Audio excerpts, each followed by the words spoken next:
इसके अलावा Confucius meaning ने कहा, ऋषि सम्राट साम्राज्य की वर्तमान में अद्भुत नियति है और संभवतः भगवान की दुनिया पर शासन करना समाप्त हो जाएगा। दूसरी ओर हमारे पास ये जानने का कोई तरीका नहीं है कि तीनों राजवंश एक साम्राज्य में विलीन होंगे या नहीं। इसके अलावा महायाजक वास्तव में नियंत्रण में नहीं है। मुझे मिली जानकारी के आधार पर उसके प्रशिक्षु ने 3 राजवंशों को मिलाने का सुझाव दिया, लेकिन उसे जमकर खारिज कर दिया गया। यहाँ तक कि राजवंशों के कुछ पुराने लोग भी हैं जो उसे मारना चाहते हैं। ऐसा कोई तरीका नहीं है जिससे महायाजक कारकों की इतनी विस्तृत श्रृंखला को नियंत्रित कर सके। उपस्थित सभी ईश्वर प्रभु जल्दी से सहमत हो गए। ठीक है, यह एक दिया गया है। उस गठबंधन को बनाने वाले सभी साम्राज्य बेहद प्रसिद्ध हैं और वे अरबों वर्षों से अपनी प्रतिष्ठा बना रहे हैं। वे संभवतः इसे कैसे छोड़ सकते हैं? और उनके सम्राट संभवतः सरकारी अधिकारी बनने के लिए कैसे सहमत हो सकते हैं? महायाजक अन्य लोगों के श्रम का फल चुराना चाहती है। इस बीच न तो अजय डुगु और न ही प्राउड सेंट्रल ने अभी तक कोई कदम उठाया है। वह अपनी योजना में सफल नहीं होगी। हालांकि वह गठबंधन में शामिल होने के लिए आदिम अराजकता में पुराने समय के लोगों की भर्ती कर रही है, सभी अराजकता बोने और सत्ता इकट्ठा करने के उद्देश्य से। अफसोस की बात है कि स्थिति निराशाजनक है और उसके प्रयासों से कोई फायदा नहीं होने वाला है। ये सही है। यदि महायाजक 3 राजवंशों की नियति चाहती है तो उसे उन्हें पूरी तरह से बलपूर्वक अपने कब्जे में लेना होगा। दुर्भाग्य से यह एक व्यवहार्य विकल्प नहीं है। वह लोकतंत्र में कुशल है, लेकिन जब शासन करने की बात आती है तो वह अच्छा नहीं है। यहाँ तक कि अगर वह महारानी बन गई तो खेल में बहुत सारे हित समूह हैं। वह सिर्फ हर किसी को नहीं मार सकती है, न ही वह आधिकारिक तौर पर पूरी तरह से बदल सकती है। और उसके पास गॉड लीजन सील नहीं है, इसलिए वह उनकी सोच को नियंत्रित नहीं कर सकती। उसके पास ऋषि सम्राट मजिस्ट्रेट भी नहीं है जो अपने शासन में सतर्क और कर्तव्यनिष्ठ हैं। उसने जो भी साम्राज्य बनाया वह ढीली रेत के बर्तन की तरह बिखरा हुआ होगा। सभी कन्फ्यूशियस ईश्वर प्रभु देख सकते थे कि शासन करने का मामला कितना कठिन था, यहाँ तक कि संप्रभु प्रभु भी अपने साम्राज्य को एकजुट रखने में सक्षम नहीं थे। अच्छी सरकारें केवल कच्ची शक्ति के उपयोग से नहीं हुई। अन्य संपत्तियों की आवश्यकता थी, जैसे ज्ञान, तकनीक, कौशल और अनुकूलनशीलता। सच कहा जाए तो कन्फ्यूशियस छोटू की शासन तकनीकों से हैरान थे, न कि उनकी ताकत से। और यह नीचे आया कि वह शीर्ष सरकारी अधिकारियों को वश में करने के लिए गॉड लीजन सील का उपयोग कैसे कर सकता है और उनकी सोच को नियंत्रित कर सकता है, फिर सब कुछ सुचारू रूप से चलाने के लिए अपने ऋषि सम्राट मजिस्ट्रेटों का उपयोग कर सकता है। गॉड लीजन सील और ऋषि सम्राट मजिस्ट्रेट उनके सबसे घातक उपकरण थे। इसकी कुंजी गॉड लीजन सील और ऋषि सम्राट मजिस्ट्रेटों को नकारना होगा, कन्फ्यूशियस विसिट्यूड ने कहा। इस तरह हम ऋषि सम्राट साम्राज्य को नियंत्रण में लाएंगे। हम प्राचीन काल से चीजें देख रहे हैं और हम जानते हैं कि गॉड लीजन सील अपने साम्राज्य पर शासन करने और प्रतिस्पर्धी हित समूहों को नियंत्रित करने के लिए संप्रभु प्रभु का प्रयास था। लेकिन संप्रभु प्रभु का विचार गलत था। उसने सारी महिमा अपने ऊपर केंद्रित करने की कोशिश की और परिणामस्वरूप वह नष्ट हो गया। छोटू ने अपने ऋषि सम्राट मजिस्ट्रेट बनाने के लिए आधार के रूप में गॉड लीजन सील का इस्तेमाल किया, लेकिन संप्रभु भगवान के विपरीत वह लोगों के विश्वास का उपयोग लोगों को स्वयं मजबूत करने के लिए करता है। इस तरह वे कर्म को स्वीकार करते हैं, उसे नहीं। एक बहुत ही स्मार्ट कदम और बहुत प्रभावशाली। मुझे आश्चर्य है कि आत्मसमर्पण करने के लिए हमें क्या पुरस्कार मिलेंगे।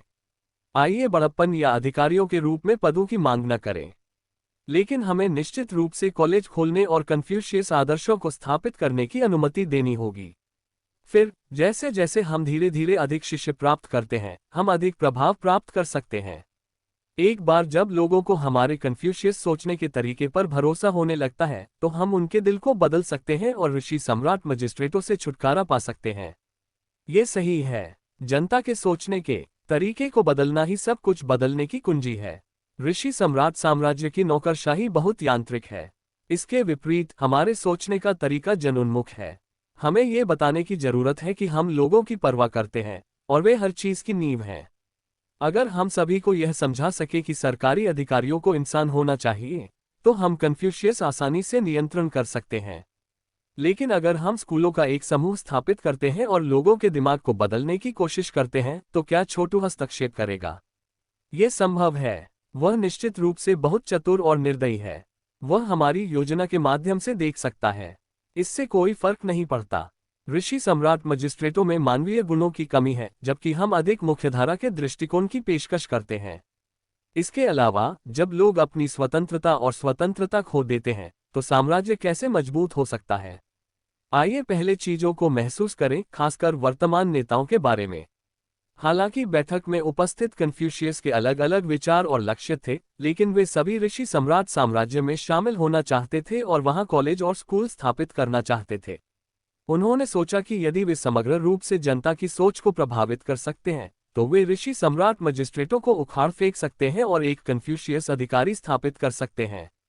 एक आधिकारिक शासन के साथ पर्याप्त शक्तिशाली होने के कारण यहां तक कि एक सम्राट भी इससे निपट नहीं सकता था। पूरे इतिहास में ऐसी कई सभ्यताएं थीं जिनमें कन्फ्यूशियस इतने शक्तिशाली हो गए कि सम्राट उनके बारे में कुछ नहीं कर सका। वास्तव में कुछ स्थितियां थीं जिनमें विद्वान अधिकारी निर्णय लेते थे कि किस राजकुमार को सिंहासन विरासत में मिलेगा।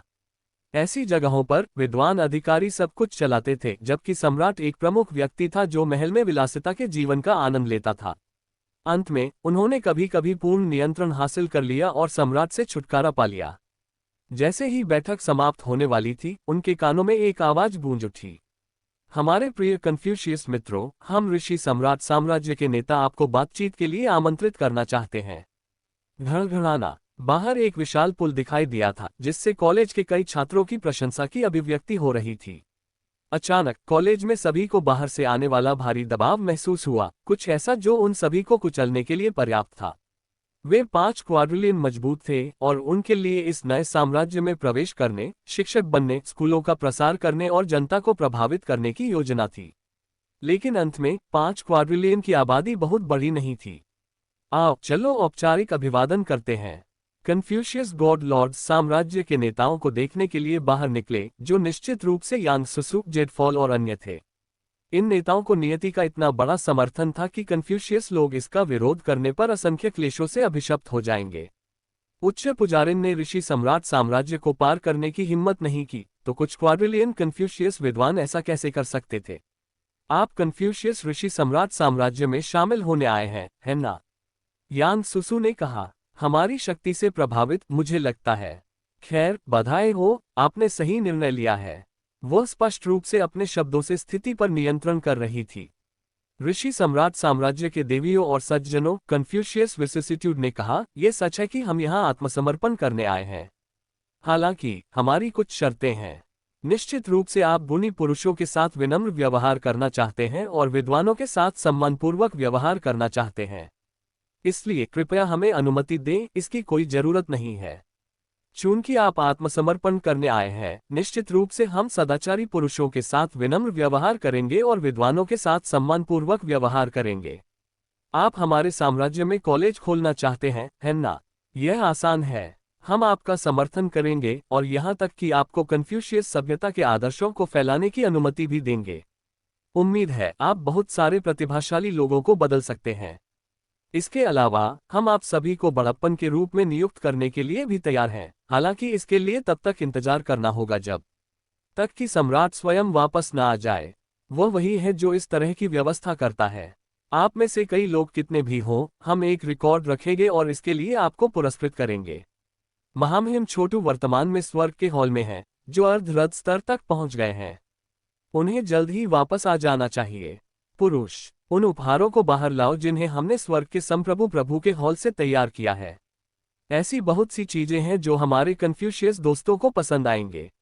यहाँ तक कि जैसे ही शब्द उसके मुंह से निकले, प्राचीन अभिलेखों और अन्य चीजों के ढेर को उपहार के रूप में सामने लाया गया। क्या ये स्वर्ग के हॉल से कन्फ्यूशियस रिकॉर्ड है?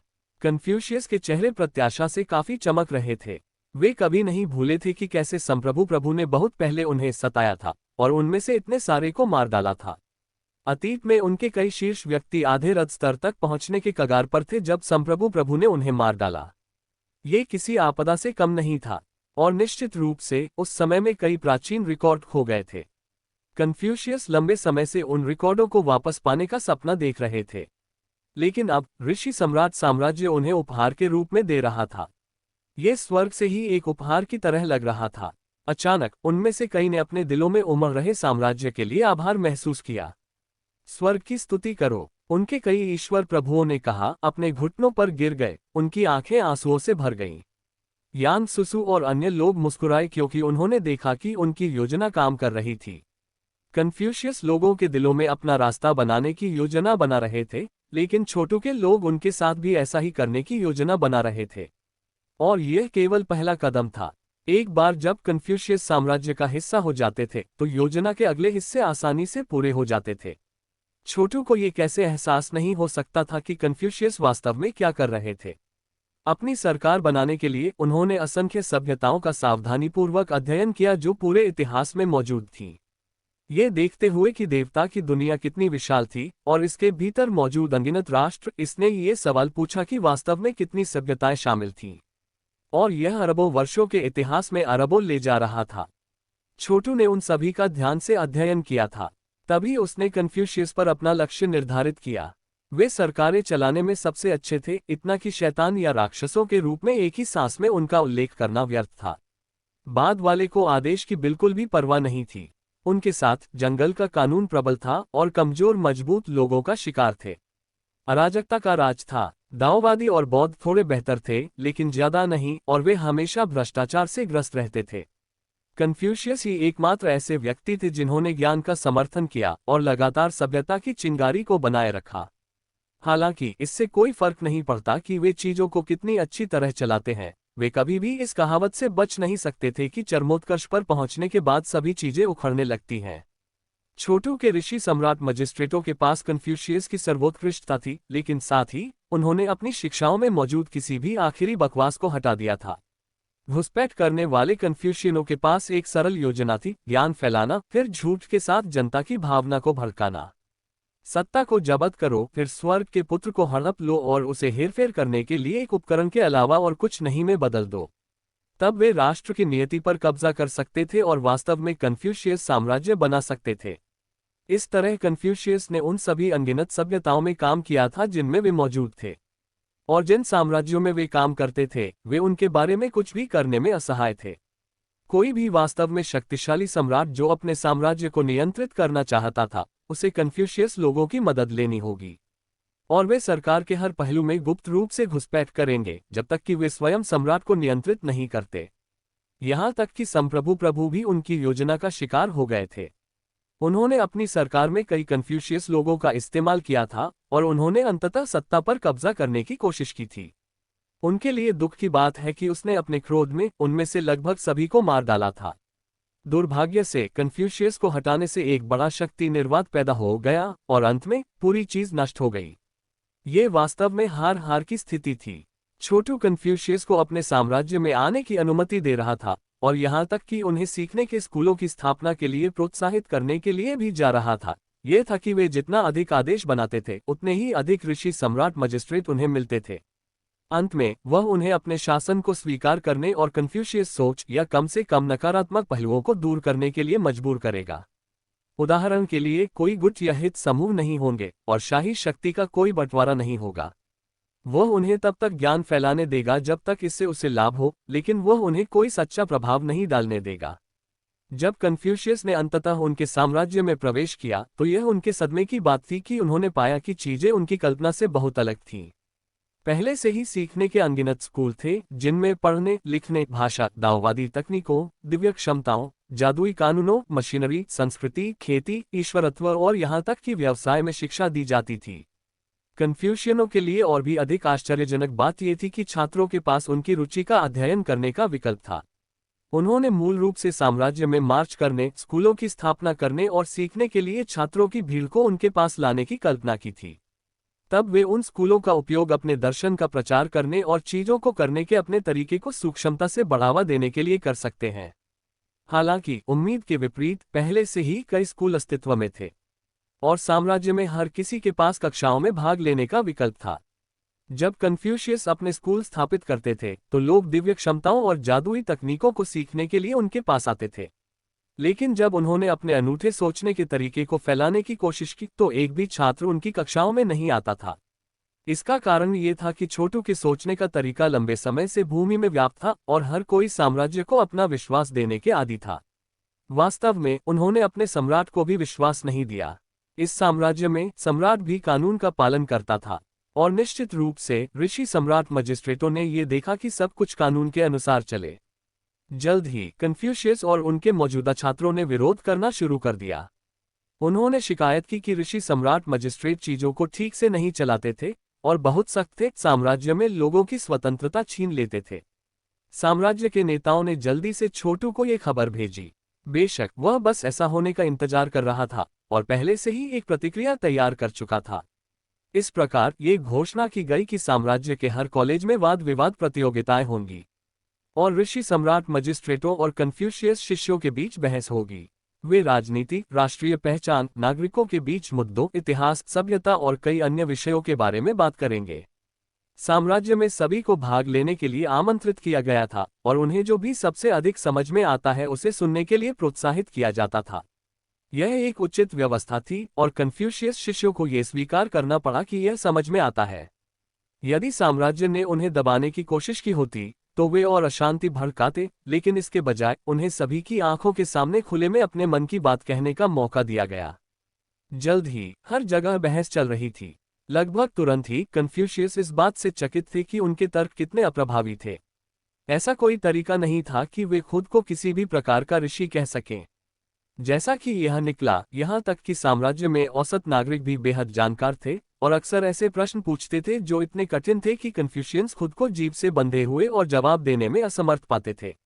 जब ऋषि सम्राट मजिस्ट्रेट कक्षाओं को पढ़ाते थे तो वे बहस को प्रोत्साहित करते थे, चाहे विषय कुछ भी हो, और उन्होंने कक्षाओं को मजाकिया और दिलचस्प तरीके से पढ़ाया, लगातार क्लासिक्स को उद्धृत किया और इस तरह से पढ़ाया कि किसी भी कन्फ्यूशियस से आगे निकल गया। आखिरकार ऋषि सम्राट मजिस्ट्रेट एक सामूहिक थे जिसमें असंख्य सभ्यताओं का ज्ञान था।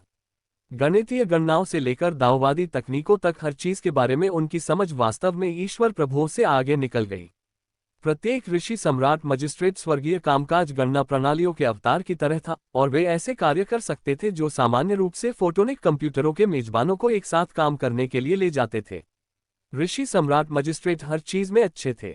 उदाहरण के लिए, जब आम नागरिकों को अपनी खेती में समस्या होती थी या उनके व्यक्तिगत विवाद होते थे तो वे हमेशा मजिस्ट्रेटों से जवाब मांग सकते थे। वे सिर्फ प्रशासक नहीं थे, वे सर्वज्ञ शिक्षक भी थे। वास्तव में साम्राज्य के अधिकांश लोग ऋषि सम्राट मजिस्ट्रेट को सरकारी अधिकारियों के रूप में नहीं देखते थे, बल्कि उपकरण या कानून की अभिव्यक्ति के रूप में देखते थे। कन्फ्यूशियस की पूरी योजना लोगों को ऋषि सम्राट मजिस्ट्रेटों के बारे में ठंडे दिल वाली, अमानवीय मशीनों के रूप में सोचने के इर्द गिर्द घूमती थी जो अधिकारियों के रूप में सेवा करने के लिए उपयुक्त नहीं थी। इसके साथ ही वे खुद को सर्वज्ञ ऋषियों के रूप में स्थापित करेंगे जो सम्मान और यहाँ तक कि पूजा के योग्य थे। धीरे धीरे लोगों के दिलों को बदलकर वे सत्ता पर कब्जा करने में सक्षम होंगे। लेकिन अब उन्हें एहसास हुआ कि यह संभव नहीं होगा। वास्तव में सच्चाई ये थी कि वे कई आम नागरिकों से मेल नहीं खा सकते थे, ऋषि सम्राट मजिस्ट्रेटों की तो बात ही छोड़ दें। जैसे जैसे बहस प्रतियोगिताएं जारी रहीं, कन्फ्यूशियस बार बार हार गए। एक और कन्फ्यूशियस एक बहस हार गया। वे हमेशा ऋषि सम्राट मजिस्ट्रेटों द्वारा अवाक रह जाते हैं। वे कन्फ्यूशियस शिक्षक बनना चाहते हैं। वे बहस में भी अपनी पकड़ नहीं रख सकते। वे पूरी तरह से बेकार हैं। उन्हें शायद इतिहास का थोड़ा और अध्ययन करना चाहिए। ये सही है। ये वास्तव में अफसोस की बात है। हम इतने लंबे समय तक जीवित भी नहीं हैं, फिर भी हमें ऋषि सम्राट मजिस्ट्रेटों द्वारा बहुत कुछ सिखाया गया है। हम सभी प्रकार की सभ्यताओं के नुकसान के बारे में जानते हैं और हमने अपने स्वयं के दांव की पहचान की है। हम वास्तव में उन पांडित्यपूर्ण कन्फ्यूशियनों से बेहतर हैं और वे हमारे प्रभारी बनना चाहते हैं। क्या कन्फ्यूशियस प्रभारी बनना चाहते हैं? तुम मुझसे मजाक कर रहे हो। इस तरह की बातें साम्राज्य के उन बच्चों के बीच भी सुनी जा सकती थी जो केवल कुछ साल के थे। ऋषि सम्राट साम्राज्य लंबे समय तक अस्तित्व में नहीं था, लेकिन एवरलास्टिंग एजेस में समय अलग तरह से बीतता गया। बच्चों की कई पीढ़ियां पहले से ही पैदा हो चुकी थीं। उनसे बेहतर होगा कि सुअरों का प्रभारी हो। यहाँ तक कि हम उन्हें बहस में हरा सकते हैं और वे चीजों को चलाना चाहते हैं।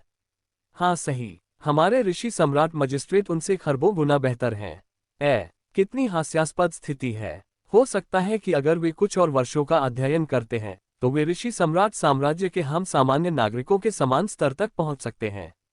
कन्फ्यूशियस के लिए बहस इतनी खराब हो गई कि कई लोग सदमे में खून बहा रहे थे। बेशक बहसों की विफलता ने कई कन्फ्यूशियनों की नींव हिला दी। इस एक चाल से छोटू ने उनके दांव दिलों को तोड़ दिया था। कुछ महीने बीत गए और जब कन्फ्यूशियस ने कक्षाओं को पढ़ाना जारी रखा तो उन्होंने शक्ति आधार स्थापित करने में कोई प्रगति नहीं की थी। वास्तव में ज्यादातर लोगों ने ज्ञान की कमी के लिए उनका मजाक उड़ाया। ऋषि सम्राट मजिस्ट्रेट पहाड़ों की तरह थे जिन्होंने कन्फ्यूशियनों के विश्वास को पूरी तरह से कुचल दिया था। कन्फ्यूशियस सैन्य संघर्ष से नहीं डरते थे, न ही वे मौत से डरते थे। फिर भी जब बहस की बात आई तो वे चकित थे, और इससे पता चला कि वे आंतरिक रूप से कितनी गहराई से हिल गए थे। वास्तव में बहसों के कारण छोटू वास्तव में राष्ट्रों के शासन के बारे में अधिक सीख रहा था। उसके दिल की गहराई में चमक और प्रकाश चमक रहा था और उसे लगा जैसे वह आधे रद्द होने पर पकड़ के कगार पर था। बेतुका बेतुका 3 महीने बाद कन्फ्यूशियस के नेता 800 ईश्वर प्रभु और 3 शीर्ष विशेषज्ञ कन्फ्यूशियस विसिट्यूट, कन्फ्यूशियस मीनिंग और कन्फ्यूशियस स्क्रिप्ट एक बड़ी बैठक कर रहे थे। वे सभी घबराए और हताश थे क्योंकि बीत चुके महीनों में उनमें से किसी ने भी एक भी वफादार शिष्य की भर्ती नहीं की थी। उनके प्रयास के परिणामस्वरूप एक बड़ी हार हुई थी। वे कभी अनुमान नहीं लगा सकते थे कि ऋषि सम्राट साम्राज्य की सभ्यता इतनी उन्नत थी।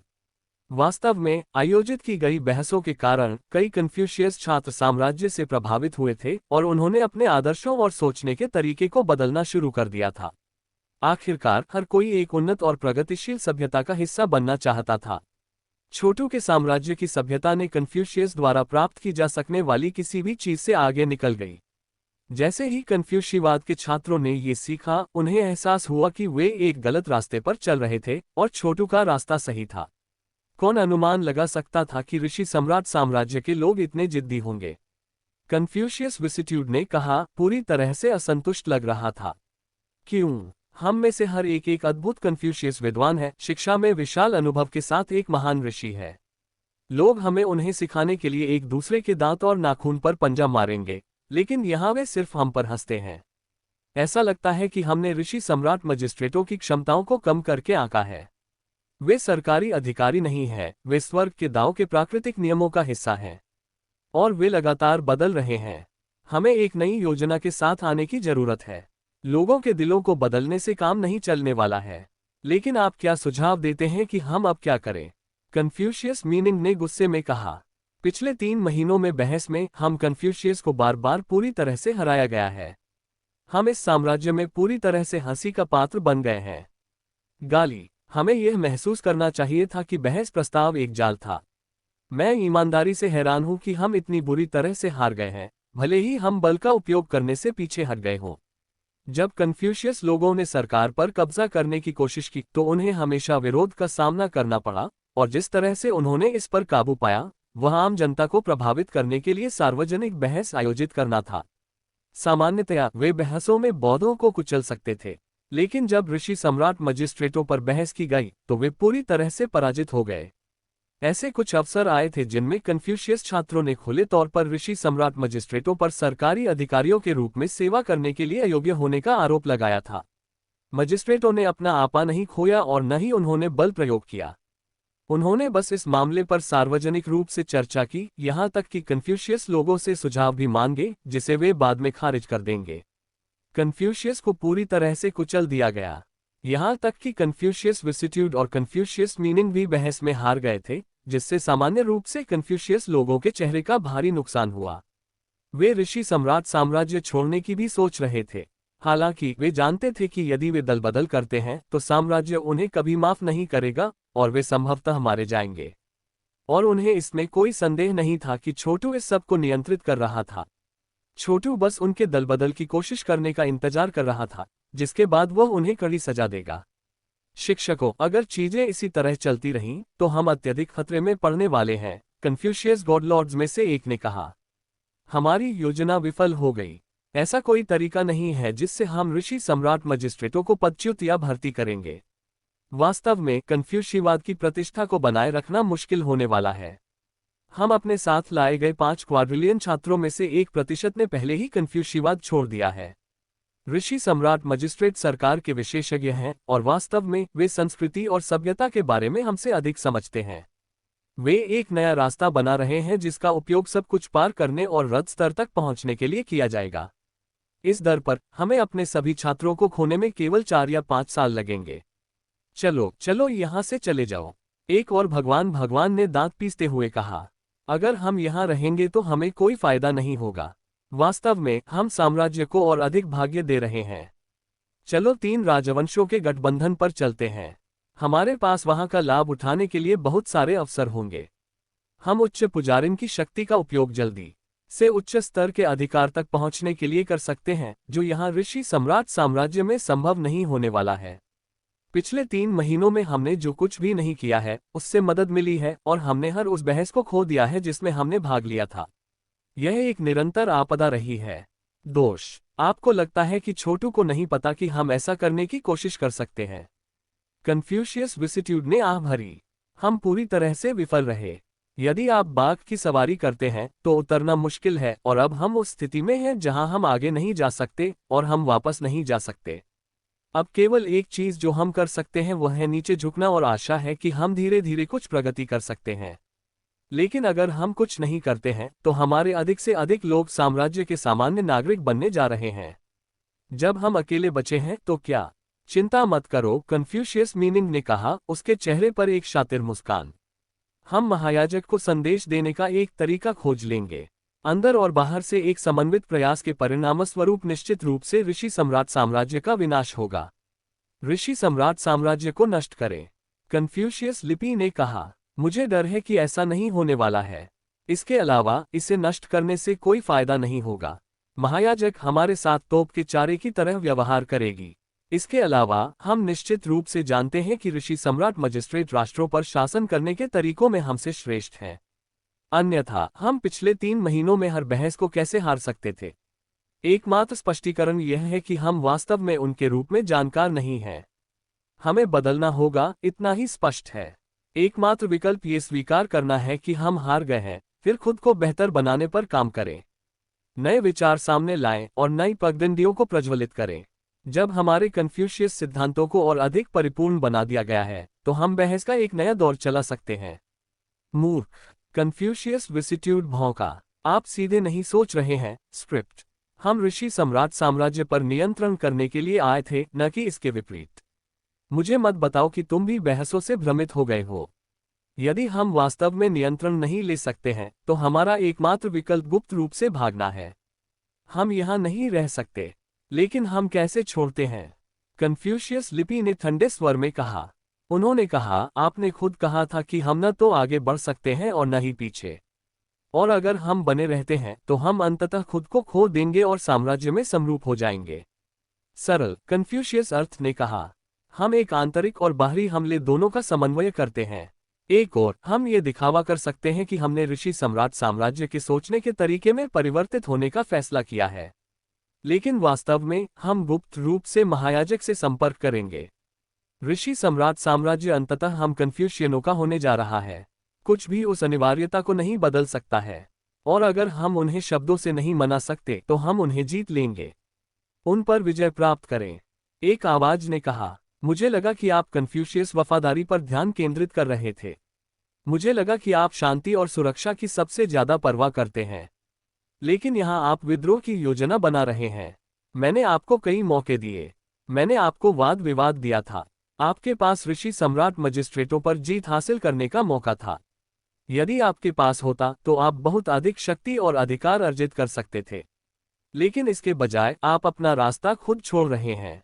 अफसोस की बात है। उन बहसों को हारने के लिए धन्यवाद, यहाँ तक कि आम नागरिक भी आपको कचरा समझते हैं। अपने दिलों में आप जानते हैं कि हम सभ्यता की उन्नति का प्रतिनिधित्व करते हैं, फिर भी आप अभी भी दलबदल करना चाहते हैं। ये बस अक्षम्य है। एक छायादार आकृति ने खुले में कदम रखा और वह छोटू था। क्या? 3 कन्फ्यूशियस नेताओं ने आश्चर्य से अपने पैरों पर गोली मार दी और 800 भगवान लॉर्ड्स तुरंत लड़ाई शुरू करने के लिए तैयार हो गए। क्या मुझ पर हमला करने की योजना बना रहे हैं? छोटू ने उन पर नजर डाली। यह मेरा साम्राज्य है। क्या तुम लोग सच में अपने आप को उस तरह मुझ पर फेंकना चाहते हो जैसे एक पत्थर पर फेंका गया अंडा हो? वह उनसे बिल्कुल भी नहीं डरता था।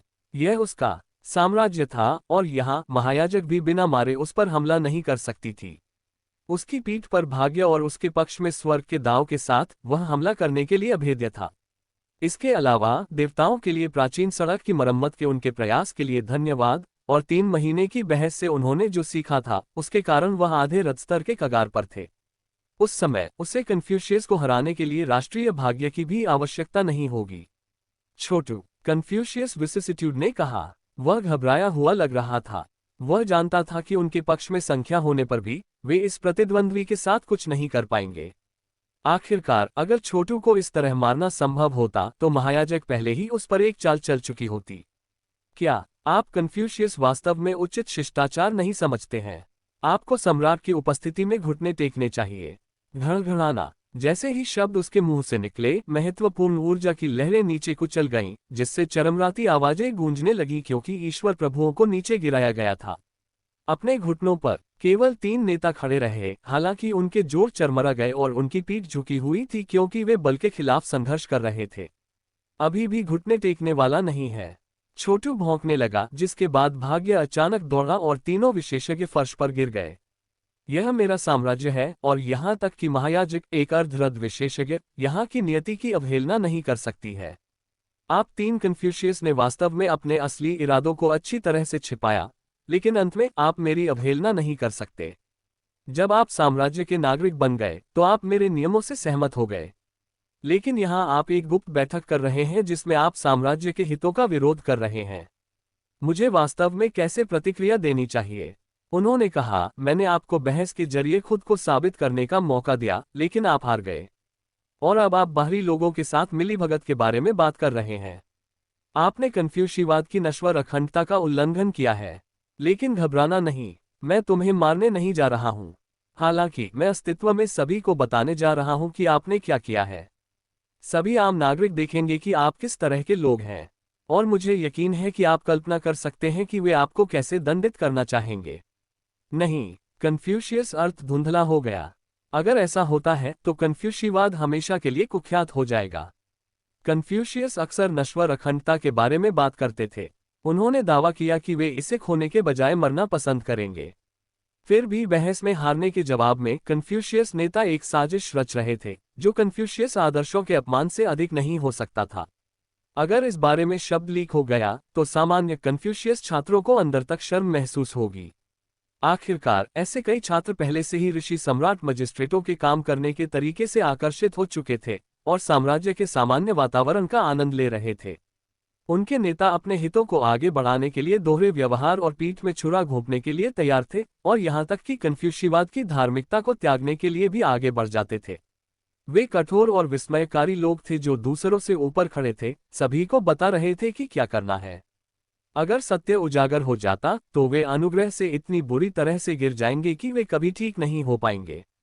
तुम क्या सोचते हो? अपने आप को मेरे साम्राज्य के लिए समर्पित करने में देर नहीं हुई है। मैं आपको शिक्षक के रूप में आधिकारिक पद दे सकता हूं, जब तक कि आप पूरे दिल से मेरे तरीकों का समर्थन करते हैं।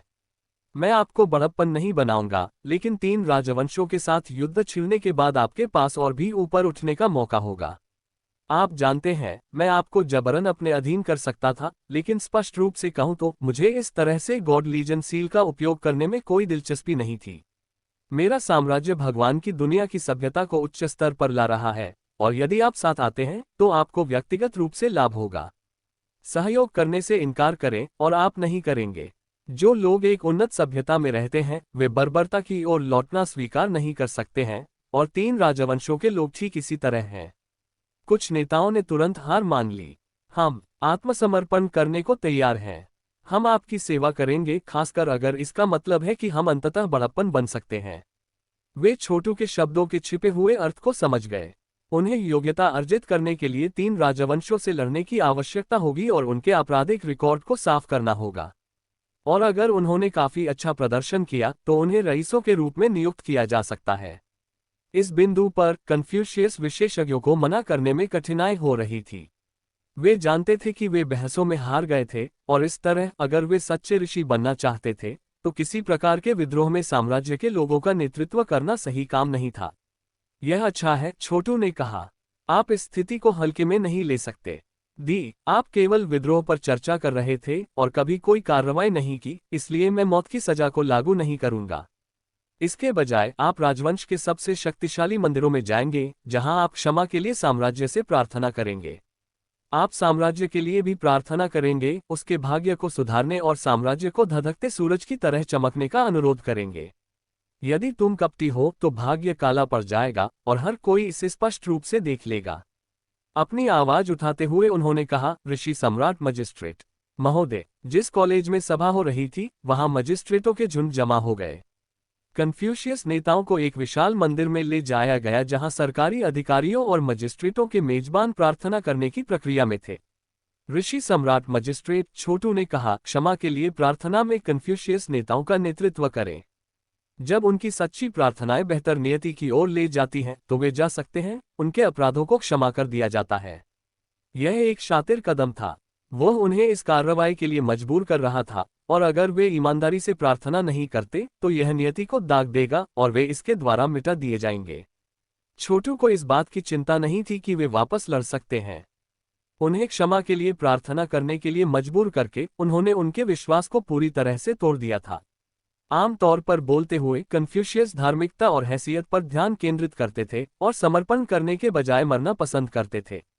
लेकिन अपनी सावधानीपूर्वक योजना से उसने उनके दाव दिलों को नष्ट कर दिया था और उन्हें ठीक वैसा ही करने के लिए मजबूर किया था। ये पूरा करने के बाद छोटू स्वर्ग के हॉल में वापस चला गया। नीचे देखने पर वह अपने साम्राज्य की नियति को ऊपर चढ़ते हुए देख सकता था, जिसने पुष्टि की कि कन्फ्यूशियस को वश में कर लिया गया था। उन्होंने अपने साम्राज्य में घुसपैठ करने और भाग्य को अपने लिए लेने की उम्मीद की थी। इसके बजाय उन्होंने ईमानदारी से साम्राज्य से प्रार्थना की और उसके भाग्य को बढ़ाया। नेताओं की आमद साम्राज्य के लिए वरदान साबित होने वाली थी। उन्हें सामान्य रूप से मानव नेताओं की आवश्यकता थी और इससे भी अधिक। कन्फ्यूशियस विकिसिट्यूड, कन्फ्यूशियस मीनिंग और कन्फ्यूशियस स्क्रिप्ट सभी में 200 अरब के मानसिक पैमाने थे। उनके साम्राज्य से प्रार्थना करने के साथ ये स्थान पहले से कहीं अधिक मजबूत होगा। यह उन 5 क्वाड्रिलियन छात्रों का उल्लेख नहीं था जिन्हें वे अपने साथ लाए थे। वे अब उसके साम्राज्य से अटूट रूप से जुड़े हुए थे और इसके साथ रहेंगे या मरेंगे। सभी नागरिकों का यही रवैया था। साम्राज्य के बिना वे कुछ भी नहीं थे। इस संबंध में वे छोटू के समान थे। भाग्य अब और भी अधिक विस्तार करने जा रहा है। विश्वास का सागर लगभग पूरी तरह से मेरे साम्राज्य के साथ एकीकृत है, इसलिए अब ऋषि सम्राट साम्राज्य की नियति 3 राजवंशों के हौज-पौज से काफी बेहतर है। अब मेरे पास केवल जनसंख्या की कमी है। मैं आबादी में बहुत पीछे हूँ। हालांकि उसकी नियति बेहतर थी। जब एकमुश्त युद्ध की बात आती थी तब भी वह बहुत खतरनाक स्थिति में होता। 3 राजवंशों में बहुत सारे लोग थे, और यदि उच्च पुजारिन वास्तव में उन्हें एकजुट करने में कामयाब रही, उदाहरण के लिए शासन करने में मदद करने के लिए कन्फ्यूशियंस का उपयोग करके, तो उनकी नियति ऋषि सम्राट साम्राज्य की तुलना में उच्च स्तर तक बढ़ जाएगी। उनके जैसा गठबंधन संप्रभु प्रभु के समय में भी अस्तित्व में नहीं था। इसके अलावा छोटू बाहर की ओर आदिम अराजकता से गठबंधन में प्रवेश करने वाली ऊर्जा की शक्तिशाली धाराओं को देख सकता था। जाहिर है, महायाजक ने कई शीर्ष विशेषज्ञों को जगाया था जो गठबंधन में अराजकता का लाभ उठाकर खुद को लाभ पहुंचाने में खुश होंगे। आमतौर पर बोलते हुए वे ऐसा काम नहीं करते थे, इस डर से कि उनका पता चल जाएगा, पकड़ लिया जाएगा और अंततः उन्हें गुलाम बना लिया जाएगा। यह क्या है? छोटू ने केंद्रीय राजवंश की ओर देखा और पाया कि किंग इम्मोर्टल स्लेयर की आभा गायब हो गई थी, जैसा कि प्राउड सेंट्रल की थी, और धर्मी न्याय के प्रभु की ऊर्जा कहीं नहीं मिली। किंग इम्मोर्टल स्लेयर को पहले ऋषि सम्राट साम्राज्य की नियति से जोड़ा गया था, क्योंकि उन्हें शाही गुरु के रूप में नियुक्त किया गया था। लेकिन अब उसकी आभा चली गई थी। क्या इसका मतलब ये था कि वह मर चुका था, या उसे पकड़ लिया गया था? मुझे मत बताओ कि प्राउड हेवन ने एक कदम उठाया है, छोटू ने सोचा। करीब से देखने पर उसने महसूस किया कि प्राउड हेवन की आभा भी कहीं नहीं थी। समग्र रूप से भगवान की दुनिया पर उनके सुविधाजनक बिंदु को देखते हुए ये बहुत अजीब था। वह महायाजक को भी नहीं ढूंढ सका, लेकिन वह एक अर्धरथ विशेषज्ञ थी। गर्वित स्वर्ग नहीं था। छोटू को उसे यांग वॉर्ड प्राइम की तरह आसानी से देखने में सक्षम होना चाहिए था, लेकिन ऐसा नहीं था। उसने अपने पिता को मार डाला होगा। मुझे मत बताओ कि मेरी योजना पहले ही सफल हो गई है। शायद उन्होंने एक दूसरे को घायल कर दिया। यदि यह पूर्व है तो योजना मेरे इरादे से आगे बढ़ रही है। मैं चाहता था कि वे दोनों एक दूसरे को चोट पहुंचाएं। मैंने प्राउड हेवन के लिए प्राउड सेंट्रल को निगलने की योजना नहीं बनाई थी। ऐसा लगता है कि प्राउड हेवन के पास कुछ बेहद शक्तिशाली सहयोगी हैं। छोटू ने कुछ गणनाएं की और इस निष्कर्ष पर पहुंचे कि भगवान की दुनिया का सार प्राउड हेवन की मदद करना था। इसने उन्हें अपने 10 ब्रह्मांड को 10 गुना बेहतर बनाने में मदद की थी। इस तरह उन्होंने प्राउड सेंट्रल को खा लिया था।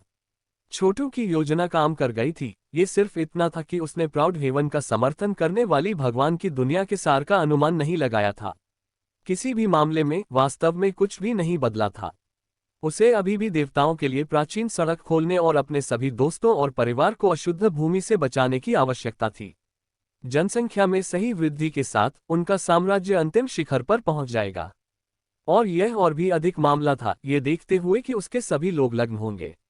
उसने पहले ही निचली दुनिया के सभी लोगों को समायोजित करने के लिए अनंत एजेस को समायोजित कर लिया था और यह सुनिश्चित कर लिया था कि वे देवता बन जाएं। और जो लोग उस स्तर तक नहीं पहुंच सकते थे, वे अभी भी अर्ध देवता होंगे, जो ये सुनिश्चित करेंगे कि वे कम से कम भगवान की दुनिया में जीवित रह सकें। नियति में सुधार, देवताओं के लिए प्राचीन सड़क, संधि निर्माण। अपनी दिव्य क्षमताओं के आधार पर छोटू ने एक सोने और जैड पुल को बुलाया, जो अपने साम्राज्य की नियति को शक्ति के स्तर तक पहुंचने के लिए आकर्षित करता है, जो उच्च पुजारिन से आगे निकल गया था। चरमराना, सुप्रशिक्षित। स्वर्ग के हॉल के नीचे भगवान की दुनिया का सार पीछे हट गया और धीरे धीरे लेकिन निश्चित रूप से निचली दुनिया देखने में आए। छोटू ने एक और शक्तिशाली दिव्य क्षमता को आकर्षित किया। अपनी हथेली को बाहर निकालते हुए कहा कि उसने अंतरिक्ष समय को फैलाने और एक नया पुल बनाने के लिए एक भगवान के हाथ का उपयोग किया। उन्होंने तुरंत देवलोक के सार के विरोध को महसूस किया। अब मुझे समझ में आया कि देवताओं के लिए प्राचीन सड़क क्यों गायब हो गई। ये निचली दुनिया से देवता की दुनिया तक जाने का एकमात्र रास्ता था। निचली दुनिया में प्राकृतिक नियम हैं जो भगवान की दुनिया से अलग हैं। यही वजह है कि लग्न इतने शक्तिशाली हैं। भगवान की दुनिया के लिए ऐसे लोग विदेशी परजीवी हैं। जितने अधिक आरोही उतने अधिक परजीवी। और यह भगवान की दुनिया के लिए बुरा है। भगवान की दुनिया अनिवार्य रूप से जीवित है और जो लोग इसमें पैदा हुए हैं वे इसके जादुई कानून के अधीन हैं। इसलिए उन्हें नियंत्रित करना आसान है। जैसे जैसे भगवान की दुनिया बढ़ती है, ये जागरूकता प्राप्त करती है। ये जाग रहा है और यह अपने भीतर परजीवियों की संख्या को कम करने के लिए जो कुछ भी कर सकता है वह कर रहा है। खैर, मैं देवताओं के लिए प्राचीन सड़क को फिर से खोलने जा रहा हूं और अपने सभी दोस्तों और परिवार को उनके सभी लोगों के साथ यहां लाऊंगा। ये भगवान की दुनिया की वर्जनाओं का उल्लंघन करेगा, लेकिन मुझे यही करना है। इसके अलावा देवलोक का सार पहले से ही मेरा विरोध कर रहा है। मुझे यकीन है कि प्राउड हेवन प्राउड सेंट्रल को निगलना सिर्फ भगवान की दुनिया थी जो मेरे लिए परेशानी पैदा करने की कोशिश कर रही थी। छोटू मदद नहीं कर सका लेकिन थोड़ा उत्साहित हो गया। बहाल की गई अशुद्ध भूमि के संबंध के साथ वह अंततः अपने दोस्तों और परिवार को लाने में सक्षम होगा। ऋषि सम्राट साम्राज्य के पास ताज़ा रक्त आरोही होंगे जो भगवान की दुनिया के प्राकृतिक नियमों का उल्लंघन कर सकते थे। वे देवता की दुनिया के सामान्य निवासियों की तरह नहीं होंगे, जिन्हें उनके द्वारा उठाए गए साधना के हर कदम में परेशानी होती थी। छोटू अपने साम्राज्य की नियति का उपयोग अपने आरोही भाइयों को ईश्वर प्रभुओं के स्तर तक बढ़ने में मदद करने के लिए कर सकता था। हालांकि उनके पास अन्य विशेषज्ञ थे जिनके मानसिक पैमाने 9 अरब से अधिक थे, लेकिन आगे नहीं बढ़ सके। छोटू को लग रहा था कि देवता की दुनिया के प्राकृतिक नियम उन्हें रोक रहे हैं, जिससे उनके लिए सफलता हासिल करना मुश्किल हो गया है। वह इसके बारे में कुछ नहीं कर सकता था। भगवान की दुनिया का सार बेहद शक्तिशाली संस्थाओं को ऊपर उठने की अनुमति नहीं देगा। लेकिन अगर वह आरोही की एक बड़ी आमद प्राप्त कर सकता है, जिससे उसकी आबादी अधिक ऊंचाइयों तक पहुंच जाती है, तो इसमें कोई सवाल नहीं था कि उसके पास सबसे शक्तिशाली साम्राज्य होगा, जो 3 राजवंशों के गठबंधन को कुचलने में सक्षम होगा। आमतौर पर कहें तो केवल एक आधा रद विशेषज्ञ ही देवताओं के लिए प्राचीन सड़क को फिर से खोल सकता था, जिसका अर्थ था कि छोटू को ऐसा करने में सक्षम नहीं होना चाहिए था। लेकिन एक सम्राट के रूप में वह खुद को मजबूत करने के लिए भाग्य का उपयोग कर सकता था। इसके अलावा स्वर्ग के हॉल उसे भगवान की दुनिया से आगे निकलने में मदद कर सकते हैं और उसे अपने प्राकृतिक नियमों को एक अलग सुविधाजनक बिंदु से देखने की अनुमति दे सकते हैं। तो भगवान दुनिया, आपने देवताओं के लिए प्राचीन सड़क को बंद कर दिया, इस उम्मीद में कि अधिक आरोही को दिखाई देने से रोका जा सके। दुर्भाग्य से आप एक दुनिया हैं। जितने अधिक आरोही आएंगे उतनी ही नई सभ्यताएं होंगी। मेरा साम्राज्य एक नई सभ्यता को जन्म देने के लिए आपके सार का उपयोग करेगा। मौजूद कई स्वर्गों में से सभी में देवताओं की सभ्यता सबसे उन्नत है। अभी के लिए मैं इसे पार करने जा रहा हूं और फिर आप उच्च स्तर पर चढ़ने में भी सक्षम होंगे।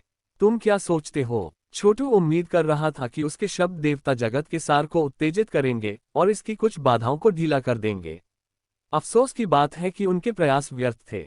भगवान की दुनिया केवल अपने बंधनों को ढीला करने और देवताओं के लिए प्राचीन मार्ग को फिर से खोलने के लिए सहमत नहीं होगी।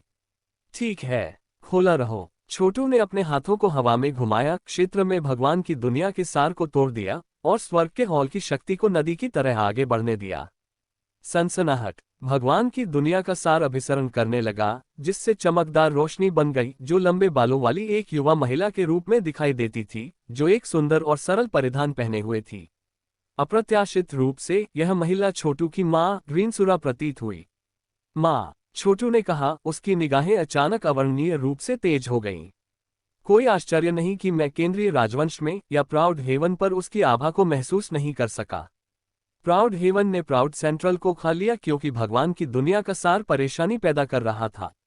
ये प्राउड हेवन का समर्थन करता है और यहाँ तक कि मेरी माँ को मुझ पर हमला करने के प्रयास में ले गया है। क्या ये वास्तव में सोचता है कि मैं इस तरह की किसी चीज के लिए गिर जाऊंगा?